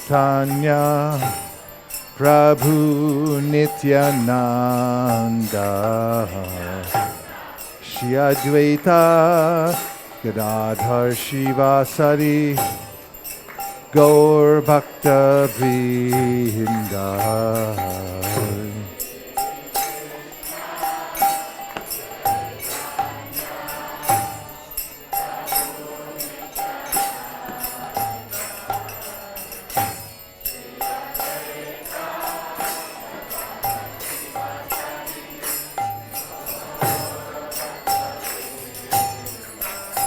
Jaya Shri Krishna Chaitanya Prabhu Nityananda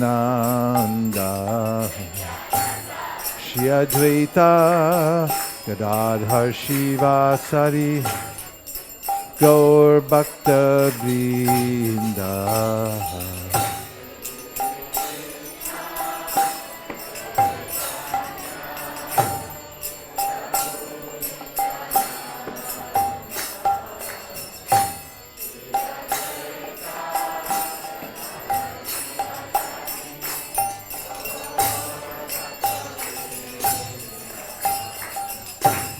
Hare Krishna, Krishna Krishna, Hare Hare,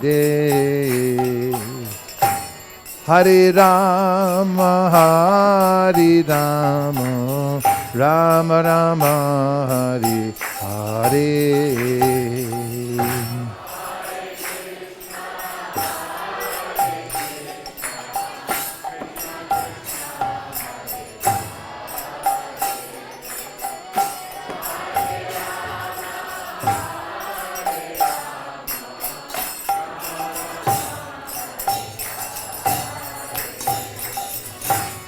Hare Krishna, Krishna Krishna, Hare Hare, Hare Rama, Rama Rama, Hare Hare.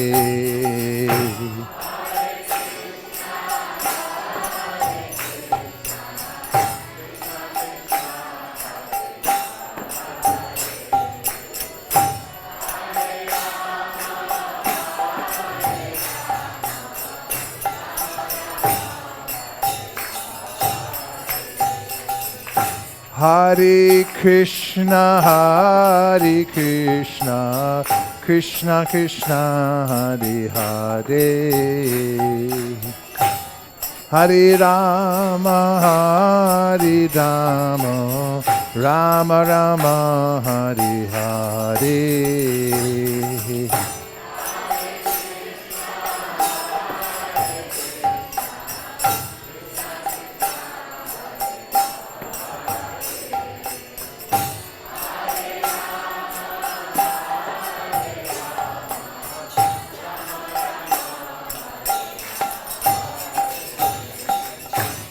Hare Krishna, Krishna Krishna, Hare Hare, Hare Rama, Rama Rama, Hare Hare.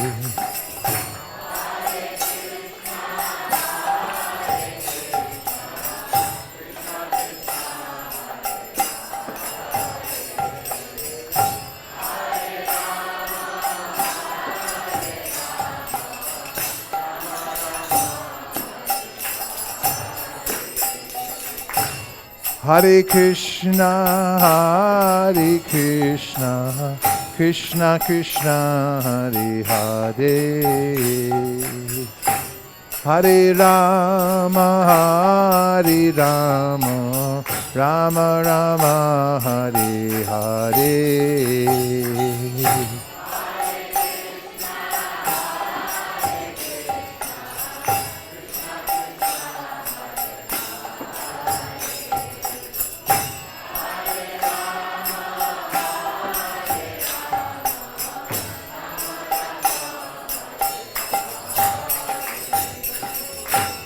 Hare Krishna, Hare Krishna, Krishna Krishna, Hare Hare, Hare Rama, Hare Rama, Rama Rama, Hare Hare.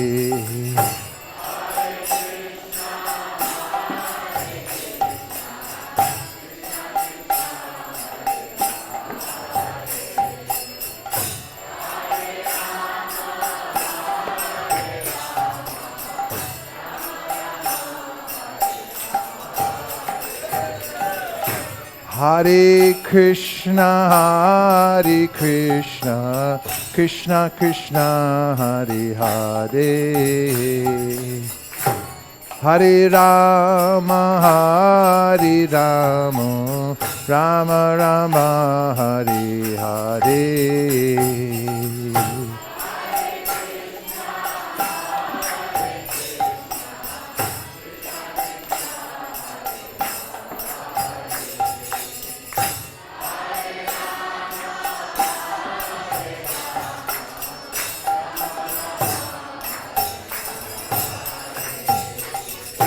Hare Krishna, Hare Krishna, Krishna Krishna, Hare Hare, Hare Rama, Hare Rama, Rama Rama, Hare Hare.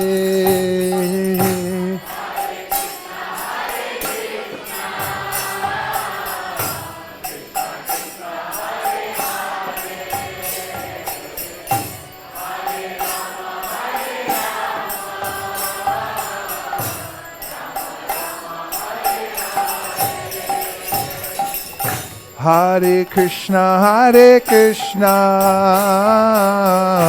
Krishna Krishna, Hare Hare, Hare Rama, Hare Rama, Rama Rama, Hare Hare.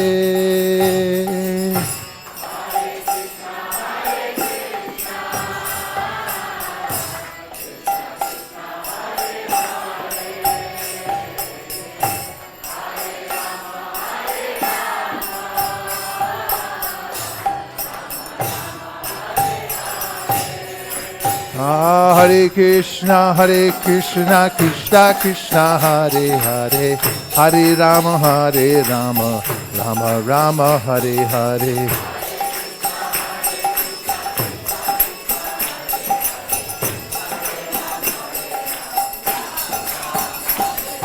Hare Krishna, Krishna Krishna, Hare Hare, Hare Rama, Rama Rama, Hare Hare.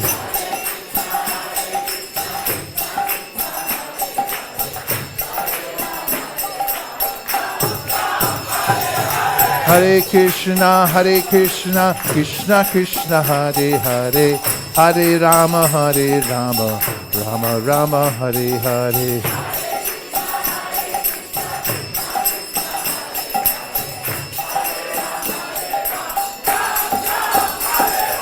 Hare Krishna, Krishna Krishna, Hare Hare, Hare Rama, Rama Rama, Hare Hare.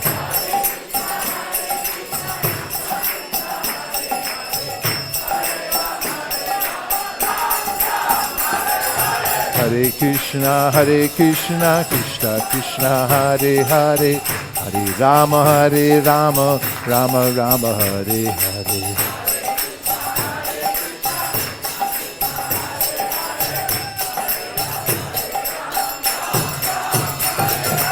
Hare Krishna, Krishna Krishna, Hare Hare, Hare Rama, Rama Rama, Hare Hare.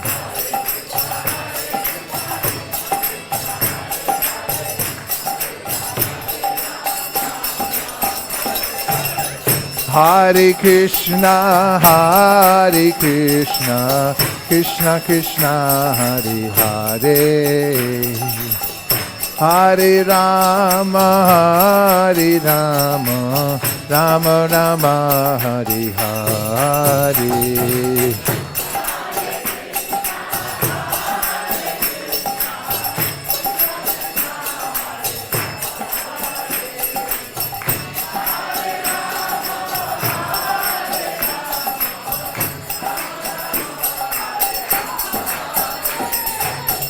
Hare Krishna, Krishna Krishna, Hare Hare, Hare Rama, Rama Rama, Hare Hare.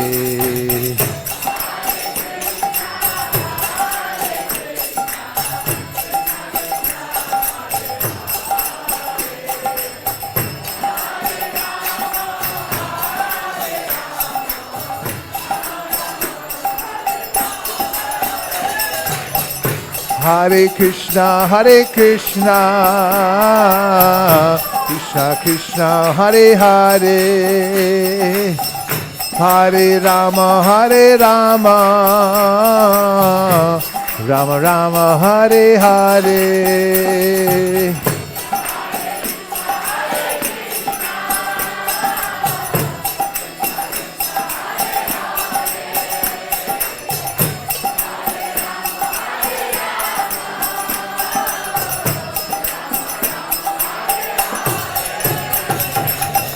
Hare Krishna,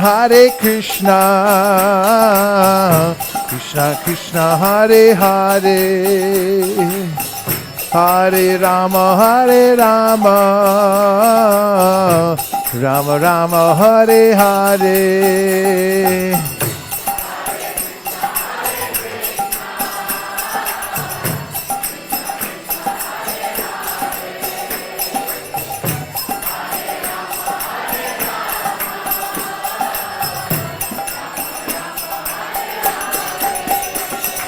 Hare Krishna, Krishna Krishna, Hare Hare, Hare Rama, Rama Rama, Hare Hare.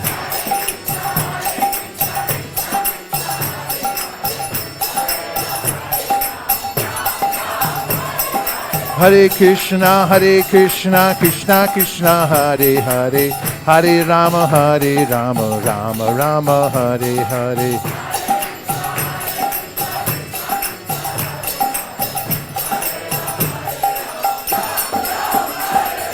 Hare Krishna, Krishna Krishna, Hare Hare, Hare Rama, Rama Rama, Hare Hare.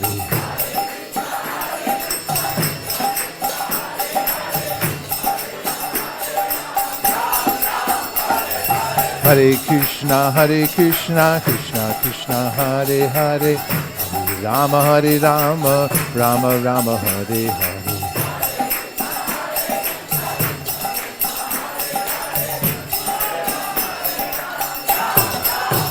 Hare Krishna, Krishna Krishna, Hare Hare, Hare Rama, Rama Rama, Hare Hare.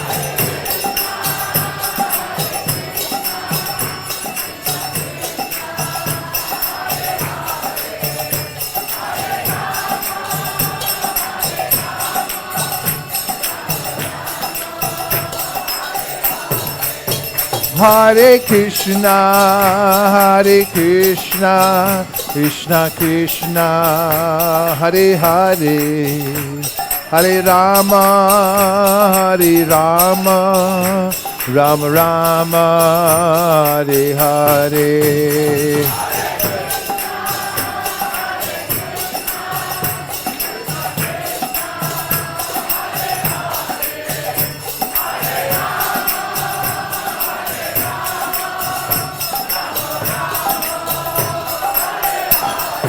Hare Krishna, Hare Krishna, Krishna Krishna, Hare Hare, Hare Rama, Hare Rama, Rama Rama, Hare Hare.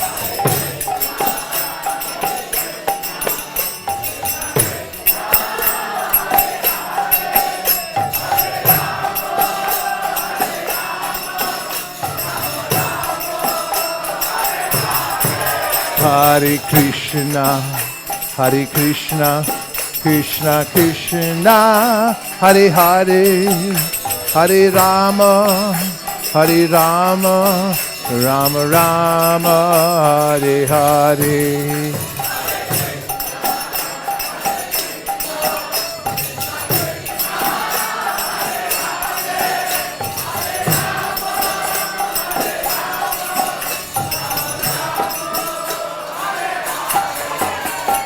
Govinda Jai Jai, Gopala Jai Jaya.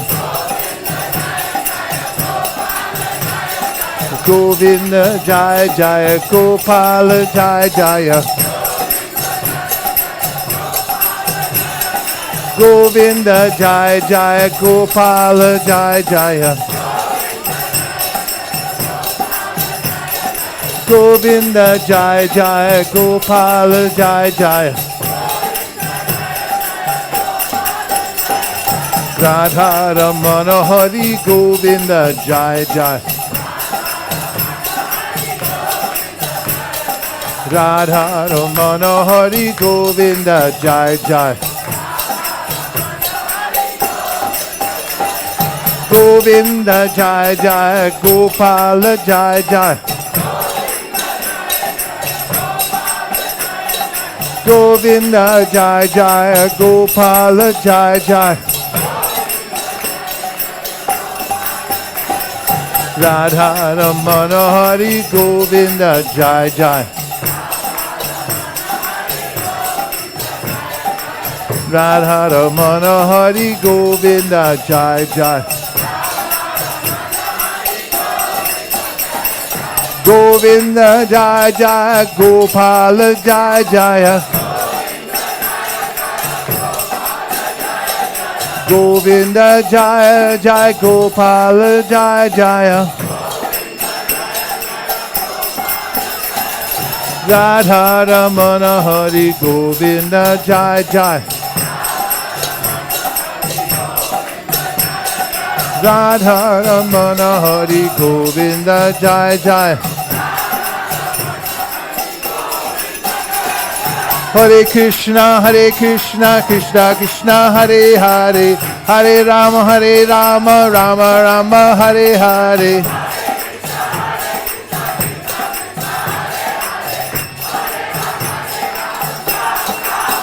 Hare Krishna,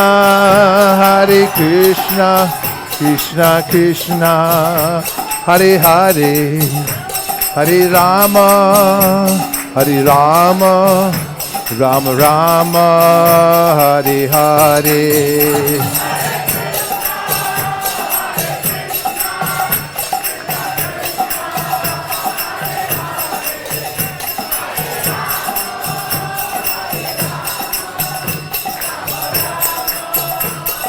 Nitai go Haribo, Haribo, Haribo, Nitai go Haribo.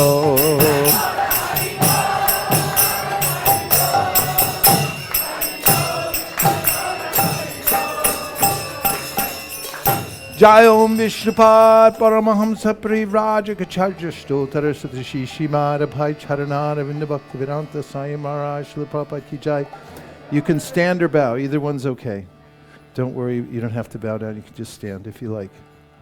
Jai Om Vishnupad Paramahamsa Privraja Kacharya Stotra Satashi Shimad Srila Bhakti Siddhanta Saraswati Goswami Maharaj Ki. Ananta Koti Vaishnavini Ki. Namacharya Srila Haridas Thakur Ki Jai.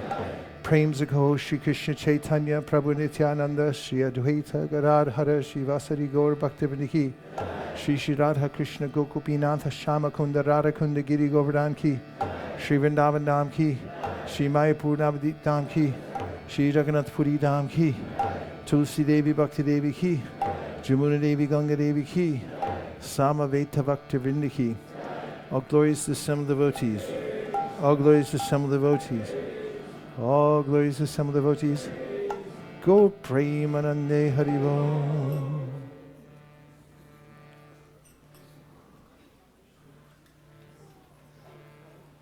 Hare Krishna. Hare Krishna. We request all devotees to kindly take a seat.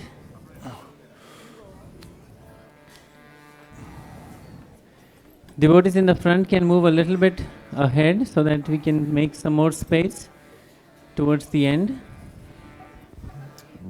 Before we go into Narsimdev prayers this evening, we are first going to watch a very special presentation about the ongoing marathon, the book distribution marathon. So we request the presentation to be played at this time. Hare Krishna. Can you, any of us turn off the lights there? Thank you. Lord Chaitanya Mahaprabhu is the Supreme Personality of Godhead. He came here to spread Krishna consciousness to every town and village.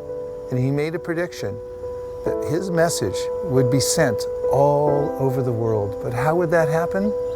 It would require an empowered person.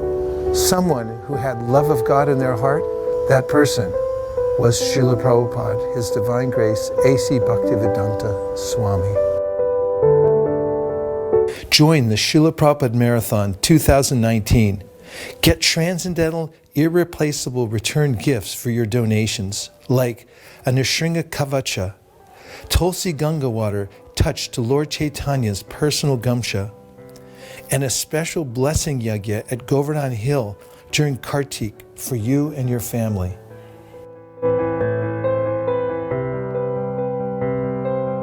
Greetings from Sri Uddhava Kund. Sri Uddhava came to Vrindavan, sent by Krishna to see the highest quality of devotional service. Today we've brought these kavachas to Sri Uddhava Kund. We're dipping them in the Kund here and making a special prayer that anyone who wears them and those who go out for book distribution to spread the holy names will be blessed by the dust of Vrindavan, just as Uddhava prayed for. Please let the dust from the lotus feet of the residents here fall upon my head. Krishna Krishna Hare Hare, Hare Rama, Rama Rama Hare Hare. The people of the world are really suffering. And the only help, the only panacea is book distribution. They have to get transcendental knowledge. We're here at Radhakund praying to Srimati Radharani. Please empower all the devotees around the world and give them compassion in their hearts to move them to go out to distribute Prabhupada's books. Please, let's do big. Thank you. Hare Krishna. When I took the Nrsimha Gavachas filled with dust from Vrindavan, Tulsi leaves, and Nrsimha mantras, the Brajari offered all of them as a necklace and put them around the neck of the Lord, who wore them for a full 30 minutes as we chanted his glories. This is Sri Govinda Kund. What a beautiful, serene atmosphere here. Everyone who comes here feels the impetus to surrender to Krishna. And that's the main purpose of life. Material world means durvibhavyam. Whatever you get is not satisfying and you have to work really hard for it. But spiritual life is easy. We're here to think about how to spread Krishna consciousness all over the world. We have these kavachas that are filled with dust from Vrindavan. Now I'm putting it on this tree that only drinks water from Govinda Kund. We're praying for the mercy of Sri Govinda Kund and this Kalpavriksha tree here, that we can expand the Sankirtan movement all over the world. Hare Krishna.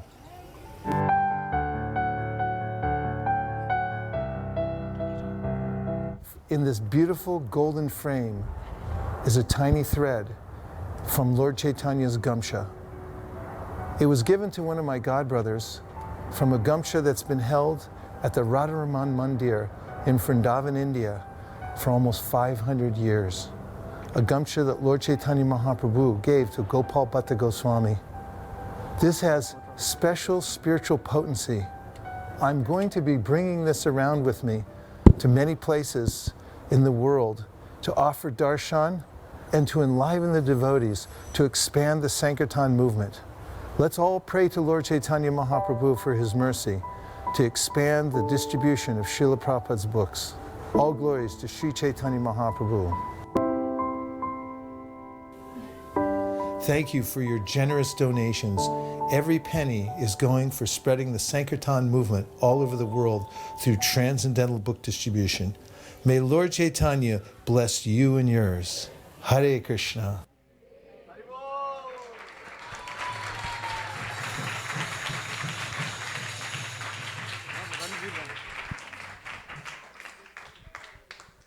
Hare Krishna. As you've seen, the video is okay. I'll come there.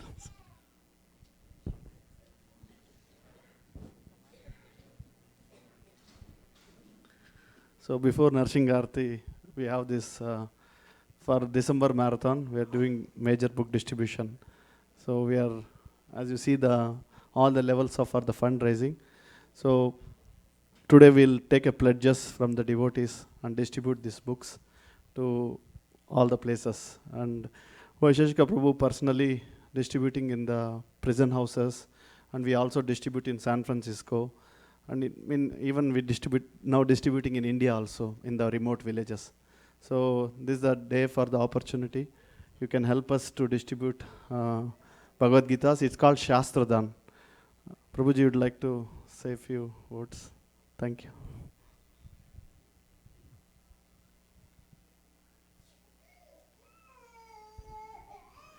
When we went into a prison in Arizona, the chaplain there, on the way back from the prison, I was on the bus with him, and he told me that many of the prisoners are asking for Bhagavad Gita. And I said, how many do you need? And he said, at least 500. Because when they're incarcerated, but then they hear about a spiritual method that they can practice even when they're in the prison, they become very enlivened. Factually speaking, Lord Chaitanya Mahaprabhu said, everybody in this material world is in prison. The benefit of somebody who's actually behind bars is they realize it.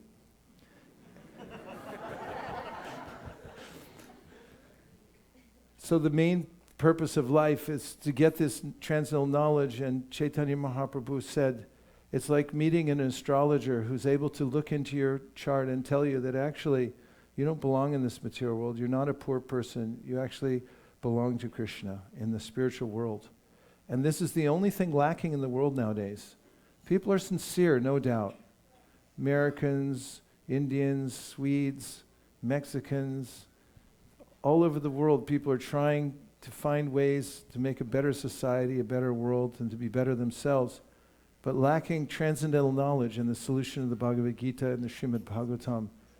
They just try in vain and go around in circles. So this is the great benefit of this Krishna conscious movement, is to disseminate knowledge through these transcendental books all over the world. And when you give money to distribute the books, then you get eternal credit, and it goes to help people. And one small secret that we learned from Bali Maharaj in the Srimad Bhagavatam is to be preemptive in your giving. Well, let's say you have $1 and you're thinking, maybe I'll put it in the hundi. And then 2 minutes later, someone comes over and says, hey, I need $1. My car just got impounded. And then they take your $1 and then it's gone and you missed your opportunity. Everything that we have will go away at some time. So opportunities for preemptively giving for the highest cause, which is spreads transcendental knowledge, Bali Maharaj said, is the best opportunity in life. Thank you, Prabhu. Thank you very much. So Malini Mataji will explain what are the levels we have and also what is in my hand as a gift when you sponsored Blessed Narasimha Kavacha. Mataji, please go ahead. These are priceless, of course. But as you saw in the video, His Grace Vaisheshika Prabhu was carrying the Narasimha Kavachas. The Narasimha Kavacha is here. And anybody who sponsors $500 towards the book distribution marathon will get one. And in the vial that you see here, this is for level 2, which is $1,008. This water actually was touched by the Gamsha of Sri Chaitanya Mahaprabhu. His Grace Vaisheshika Prabhu did a very nice puja, and the water is collected in this vial. And the level 3 is you get all of this, which is for $2,500, and the Go Puja on your name in Giri Govardhan. His Grace Vaisheshika Prabhu just performed one in Govardhan. And level 4 is $5,000. We do a special yajna with on your name in Giri Govardhan. And we have level 5. We actually came up with very nice names, but I will read the names later. But level 5 is where Vaisheshika Prabhu will bring Lord Chaitanya Mahaprabhu's Gamsha to your home. And he will perform a special puja at your home during Mangalarthi time. So it's a very special and auspicious occasion. And that is for $10,000 if you sponsor. And then if you sponsor $15,000 or more, then you get all of it plus a very special surprise. Krishna is unlimited, and our capacity is also unlimited, or limited as we want to say. So in whatever capacity you can, please sponsor according to these levels. And the names for the level 1 is actually Narsimha Shelter, that you get Narsimha Kavacha. Level 2 is Tulsi Ganga Boost, where you get the water from Lord Chaitanya's Kamsha. Then level 3 is Modes Conquered, 3 modes of material nature conquered. Level 4 is Veda Power, 4 Vedas. And level 5 is Panchatattva Empowerment. And level 6 is Goswami Benediction. So if it seems like a Jamba Juice menu, then you can say 1 Goswami Benediction, please, extra large or something. Prabhu was saying this, Vaisheshika Prabhu was saying this. So. The deity of Lord Nrsingadev that you saw in the video stays at a beautiful temple that is at a very high elevation above Govardhan Hill, just at the very tail of Govardhan.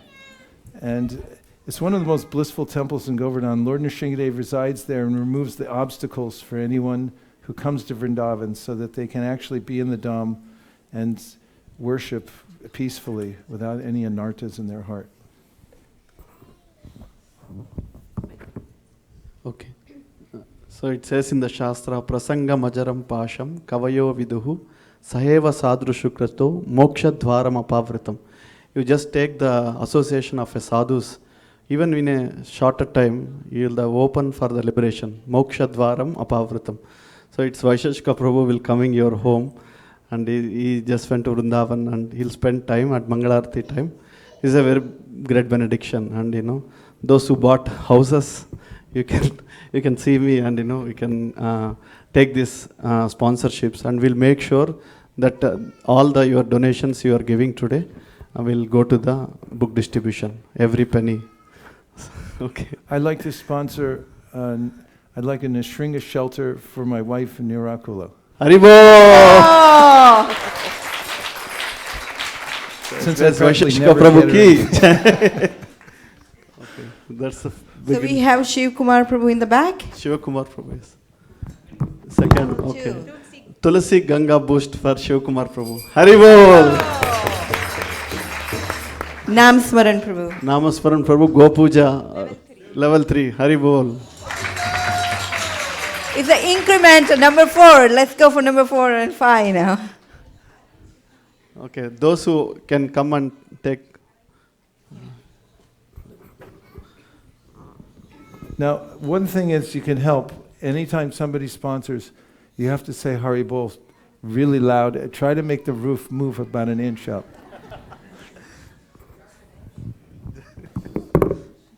Hare Krishna. Krishna Prabhu, level 2.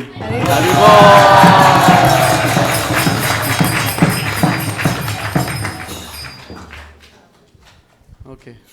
Ramesh and Nitisha. Okay. Ramesh, level 1. Haribo!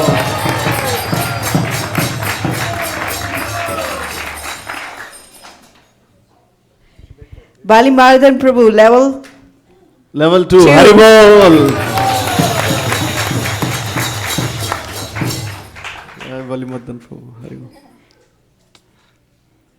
Go Bali. Yeah. Haribol. Hare Krishna.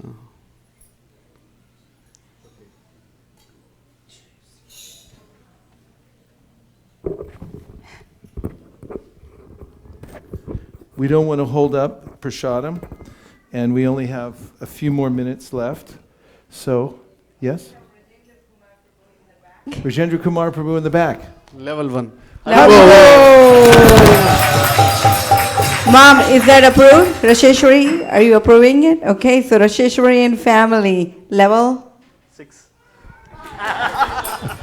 Yeah, she did 5 last time, so that makes sense you go to 6. Level 6!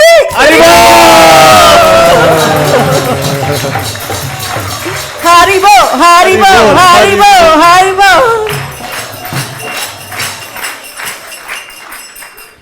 So Mataji, you can come and collect Raseshwari.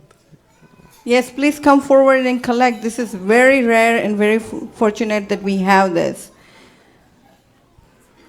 Yeah, the Gamsha came, the thread from the Gamsha came from my godbrother who helped to build the guest house at Radharaman.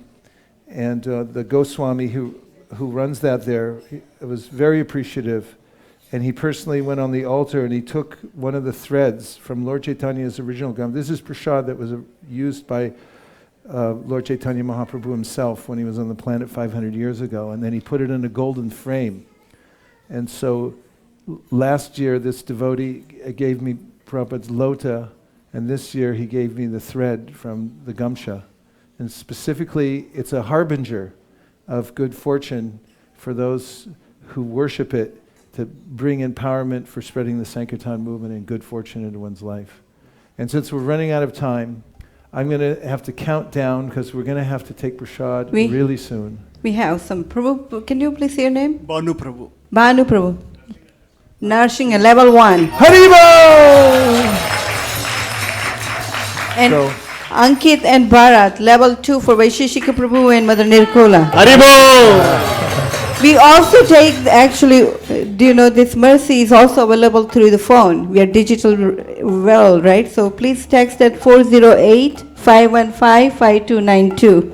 408-515-5292. Ankit and Bharat, Priyanka and Pankaj Sharma. Yes, Mataji. What's your good name? Deepa, level 1 for Samrit.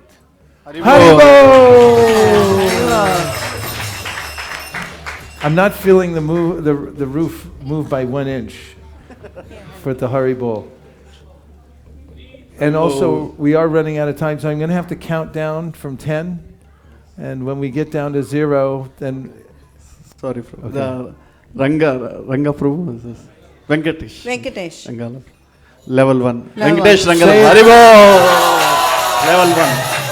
We have Venu Gita. Oh, level 1. 3 level 1. Level 3 ones. Haribol! We have Venu Gita sponsoring level 2 for Vaisheshika Prabhu and Mother Nirkola. Haribol! You have one more, Banu Prabhu? Okay. So, just for devotees, let you know that Chaitanya Mahaprabhu Gamcha, it's nobody in the world have that, only in one temple. And Prabhu managed to get that here. So, it's very rare opportunity to get that Gamcha to your home. That is, Mahaprabhu is coming your home in the form of the Gamcha. So, please take the opportunity and help us. And instead of saying level 1, 3, say level 1 and then the name of it, because those names are pretty good. Okay, Prabhu. Okay, Krishna. we have Sonali and Sirish for level 1 for Narshinga Kavacha. Narshinga Shelter. And then we also have one more, I just saw. We have Prahlad Priya, the little Prahlad Priya, the youngest member of the ISV family, sponsoring level 1 Narshinga Shelter. Haribo!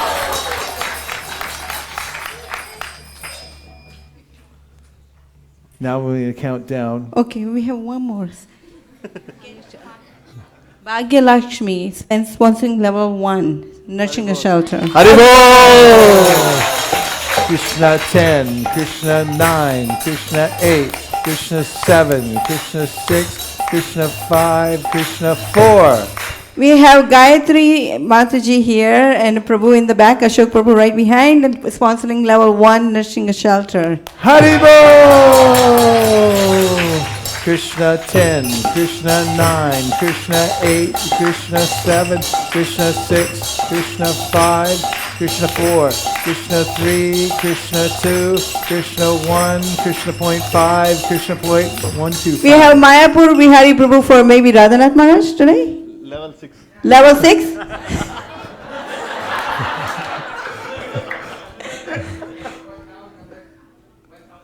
Okay. Level 2, Haribo.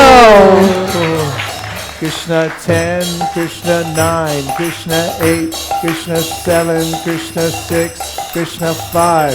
Sundarananda Prabhu, level 4. Level 4 for Radhanath Swami Maharaj. Haribo.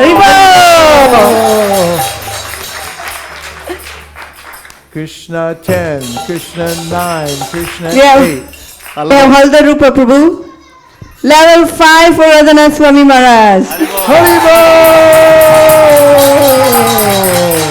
Krishna 10, Krishna 9, Krishna 8, Krishna 7, Krishna 6, Krishna 5, Krishna 4, Krishna 3, Krishna. We have Rasika and Govind Charan.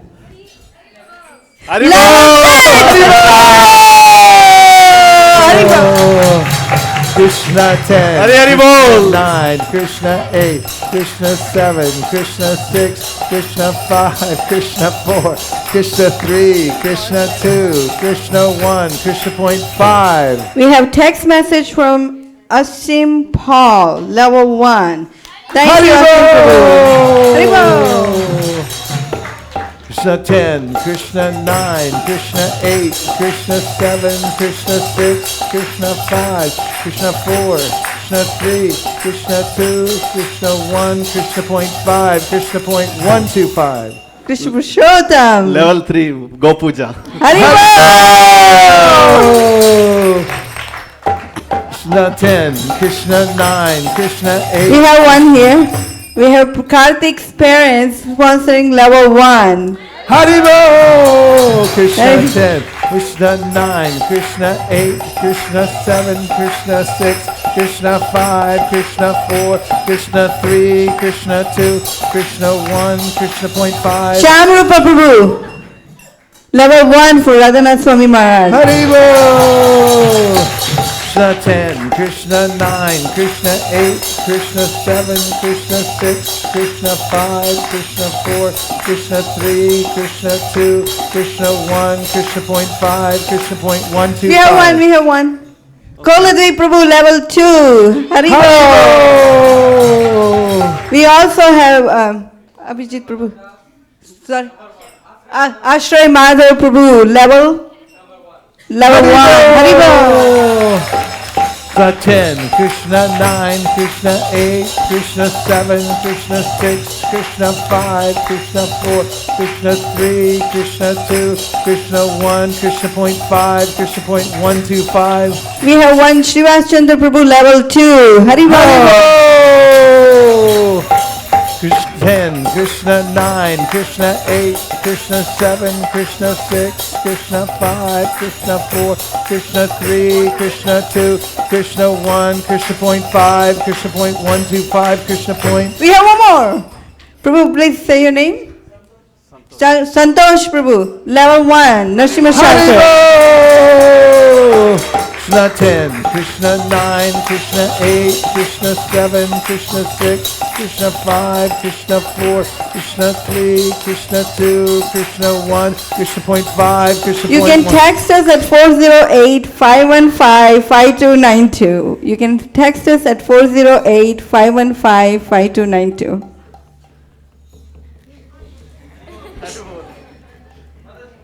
Yes, you came to save us. Haribol Sham.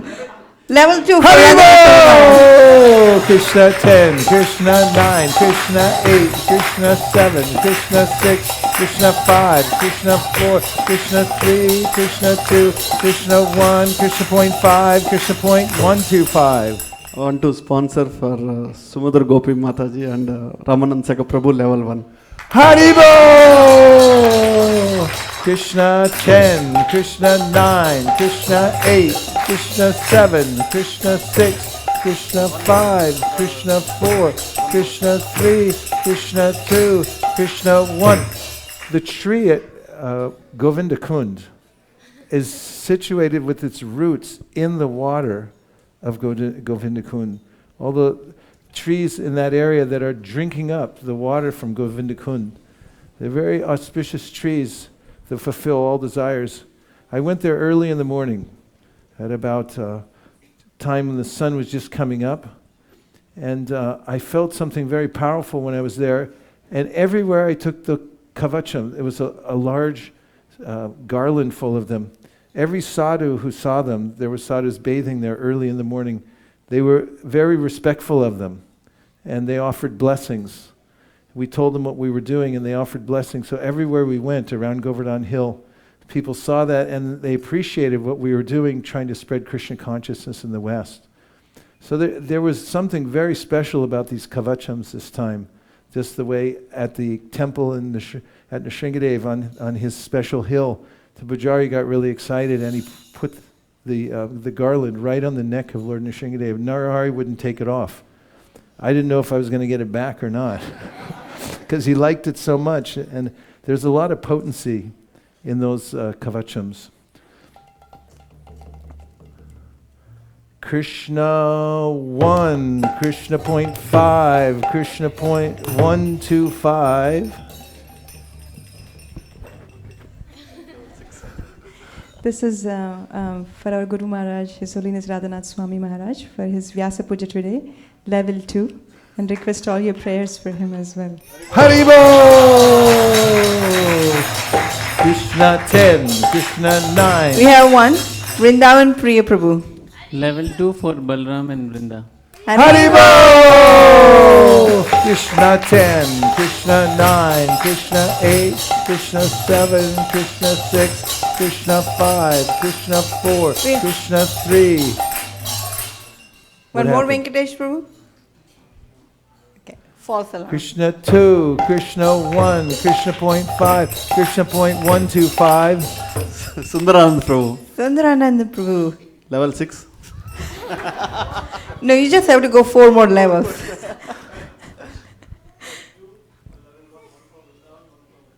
Haribo. So level 2, one for Vrindavan and one for Little Raja. 10, Krishna 9, Krishna 8, Krishna 7, Krishna 6, Krishna 5, Krishna 4, Krishna 3, Krishna 2, Krishna 1, Krishna point 5, Krishna point 125. We have Radha Kripa Prabhu in the back, Haribo. level 5. Hari Haribo.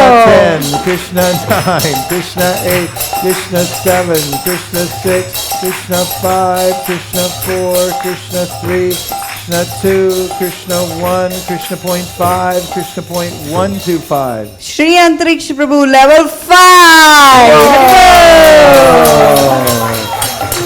10, Krishna 9, Krishna 8, Krishna 7, Krishna 6, Krishna 5, Krishna 4, Krishna 3, Krishna 2, Krishna 1, Krishna point 5, Krishna point 125, Krishna point, what?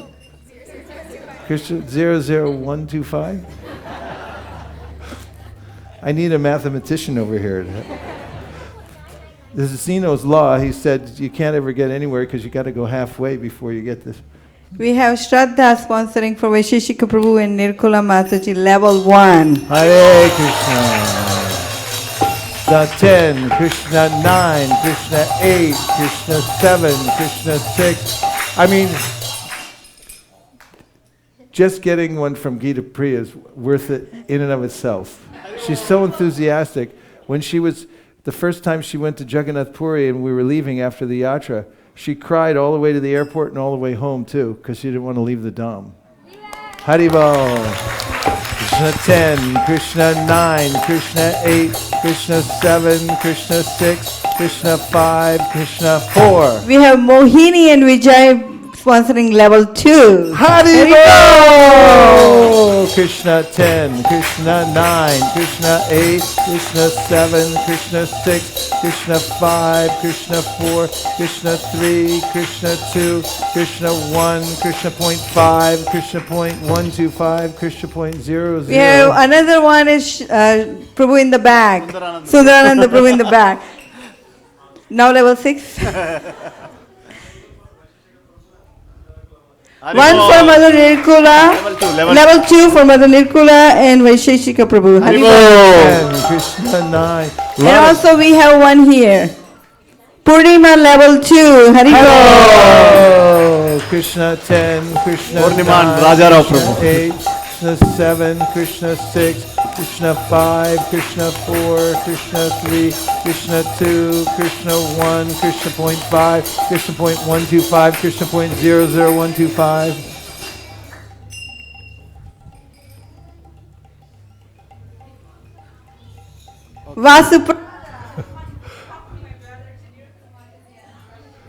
Vasuprada sponsoring on behalf of our brother from Mother Nirkula and Vaisheshika Prabhu. Haribol! Krishna 10, level 1, Krishna right? 9, Krishna 8, Krishna 7, Krishna 6, Krishna 5, Krishna 4, Krishna 3, Krishna 2, Krishna 1, Krishna... Sony! Bhaktin Sony from Berkeley, level 1. Haribol! Krishna 10, Krishna 9, Krishna 8, Krishna 7, Krishna 6, Krishna 5, Krishna 4, Krishna 3, Krishna 2, Krishna 1, Krishna point 5, Krishna point 0, Krishna point 125, Krishna point 00625. We have one here, 625. Manjari and Achyuta, level 2 for Radhanath Swami Maharaj. Haribol! Krishna 10, Krishna 9, Krishna 8, Krishna 7, Krishna 6, Krishna 5, Krishna 4. I just told the story yesterday from the Bhagavatam about how when the fruit vendor came around to Krishna's house in Vraj, Krishna came out with some grains in his tiny little palm when he was a child, and he gave that in barter for the fruits. And the fruit vendor gave him all the fruits just for a couple little grains because she was so charmed by him. When she turned around, she looked back and her whole cart of fruit had turned into jewels. This is straight from the Bhagavatam. Krishna 10, Krishna 9, Krishna 8, Krishna 7, Krishna 6, Krishna 5, Krishna 4, Krishna 3. Banu Prabhu. Sukeshwari, level 1. Okay, Sukeshwari Mataji wants level 1. Haribol! Krishna 10, Krishna 9, Krishna 8, Krishna 7, Krishna 6, Krishna 5, Krishna 4, Krishna 3, Krishna 2, Krishna 1, Krishna point 5, Krishna point 125. We need only 2,000 to reach 100,000, and when you get the, let's see what you have to sponsor. Level 1 for our parents, 1,500 to go. Krishna 10, Krishna 9, Krishna 8. Ashok Narang Prabhu, level 2. Level 2, Haribol. Krishna 10, Krishna 9, Krishna 8, Krishna 7, Krishna 6, 500 more. Krishna 5, Krishna 4. Okay, Manjari Mataji, level 2. Level 2, Haribol. Krishna 10, Krishna 9, Krishna 8, Krishna 7, Krishna 6, Krishna 5, Krishna 4, Krishna 3, Krishna 2, Krishna 1, Krishna point 5, Krishna point 1. Mayapur Bihari Prabhu. So level 2 for Mother Nirkula and Vaisheshika Prabhu. Haribol. Krishna 9, Krishna 8, Krishna 7, Krishna 6, Krishna 5, Krishna 4, Krishna... We have Anshu in the back. Parents approved? Yes, Haribol. Level 1 for Vaisheshika Prabhu. Haribol. Krishna 10, Krishna 9, Krishna 8. Anushri, you're also doing, whoa, great. Level 1 for Mother Nirkula? Yes, Haribo. Haribo! Krishna 10, Krishna 9, Krishna 8, Krishna 7, Krishna 6, Krishna 5, Krishna 4, Krishna 3, Krishna 2, Krishna 1, Krishna point 5, Krishna point 125, Krishna point 00625. Then We have one here, is that right? 03125. She already did it. Yeah. What? So Parth is raising hand. Parth, is that true? Okay, this is the last one, really. For real. Even though I have a mathematical genius over here, I could break it down forever. He'll just keep telling me, but we're going to end it. But it is an opportunity. There's only a few opportunities we have in our life, and jump in. So just to give it one last shot. Krishna 10, Krishna 9, Krishna 8, Krishna 7, Krishna 6. What happened? Krishna 5, Krishna 4, Krishna 3, Krishna 2, Krishna 1, Krishna point 5, Krishna point 125, Krishna point Radha Kripa 0, Prabhu. 625. Level 1. Radha Kripa Prabhu level 1. Then point 0312. Krishna 5.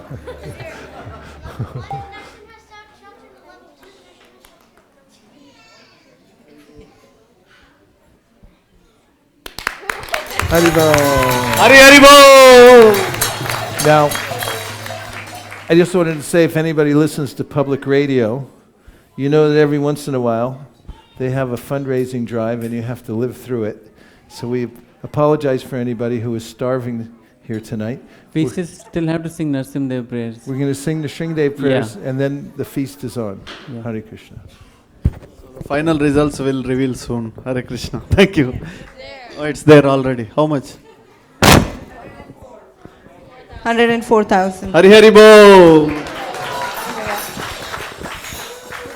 Hare Krishna. Namaste Narashingaya Narashingaya Dailai Dailai Dailai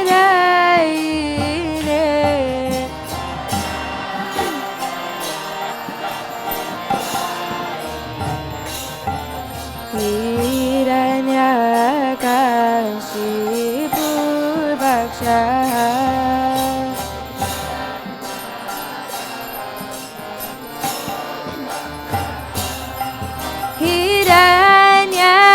Hiranyakashi Purvaksha. Do I have to sing quicker now?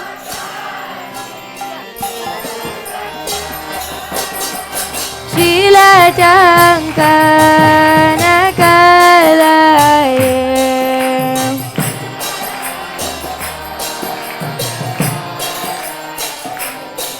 Pito Nashinga Parato Nashinga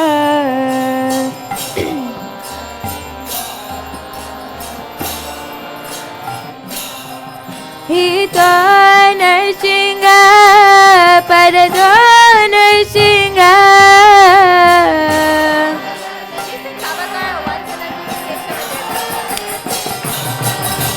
Yato Yato Yami Tato Nashinga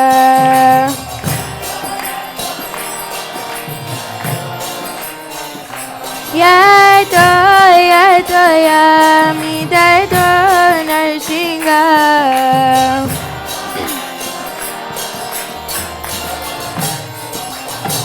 Bahi Nashinga Hridaye Nashinga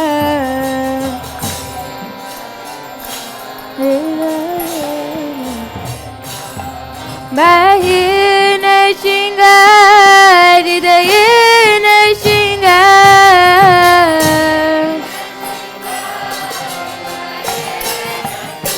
O Narashinga Madim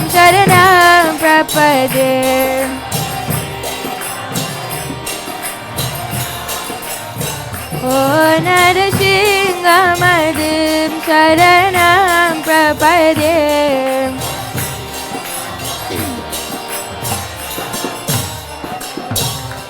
तव करकमलवरेण्यकम्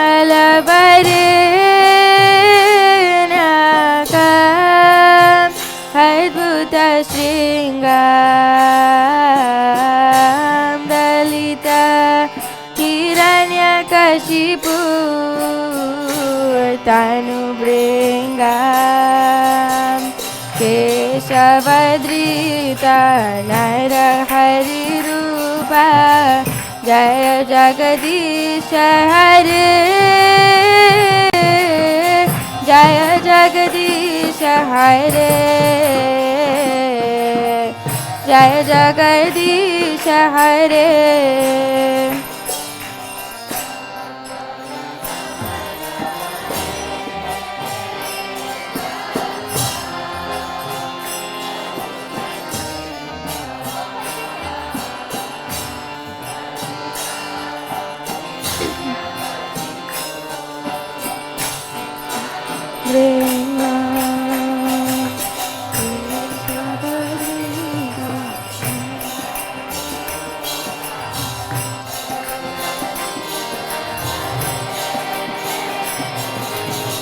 जय जगदीश हरे जय जगदीश हरे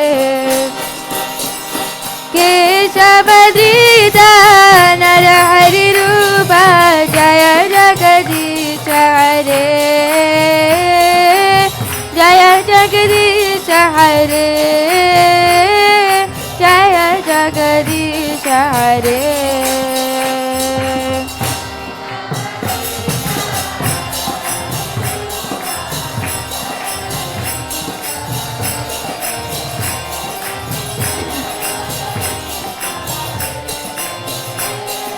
जय जगदीश हरे जय लक्ष्मी नरसिंह जय नरहरि जय लक्ष्मी नरसिंह जय नरहरि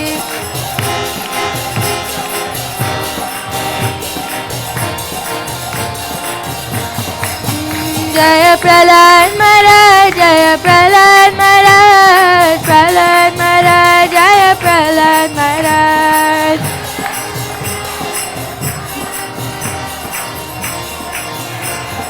जय जय प्रभुपाद प्रभुपाद प्रभुपाद जय जय प्रभुपाद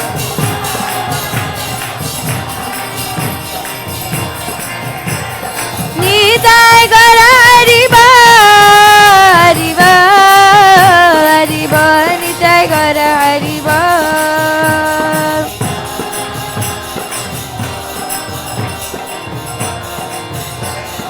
निताय गौर हरि बोल हरि बोल निताय गौर हरि बोल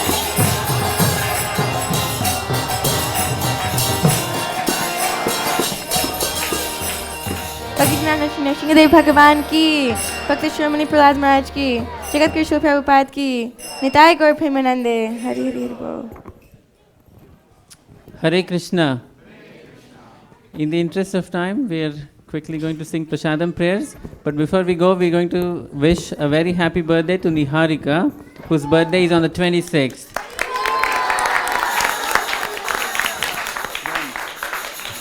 And Sundaranand Prabhu's birthday was yesterday. Hare Krishna.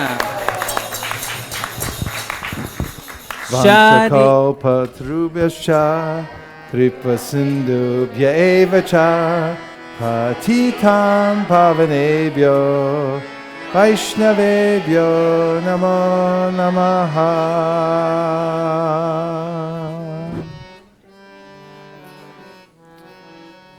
On Gita Jayanti, which will be December 7th, Saturday, the entire recitation of the Bhagavad Gita will occur in the morning, 7:30 a.m. to 10:30 a.m. for 3 hours. What day of the week? It's a Saturday. Saturday. It's a Saturday morning, yes. So please, and then devotees will go out on book distribution and distribute. I will distribute more Bhagavad Gitas in one day than ever done here at ISV. Yeah.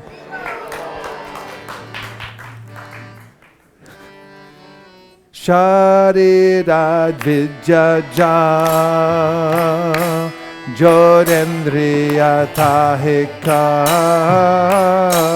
Jive Pele Vishaya Shagare Dharma De Dibbayati Loba Moisu Gunmati Take Jeta Katita Sanshade Krishna Boradoya Moy Gori Bare Chikwaja Shaprashad Nadi Lopa Jayanamrita Pao Radha Krishna Gunagao Preme Dako Shri Chaitanya Nitai Preme Dako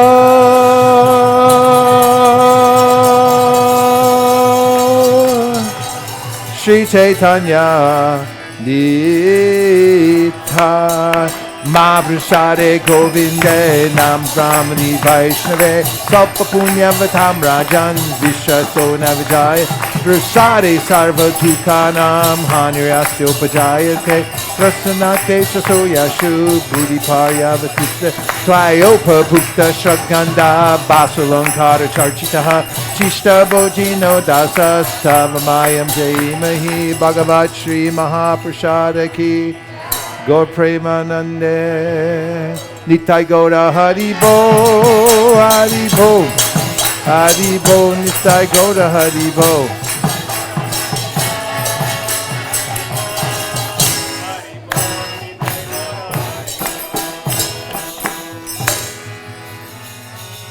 Please come take prasadam. Be available right out here in the picnic area, and there'll be plenty of room inside the temple room too.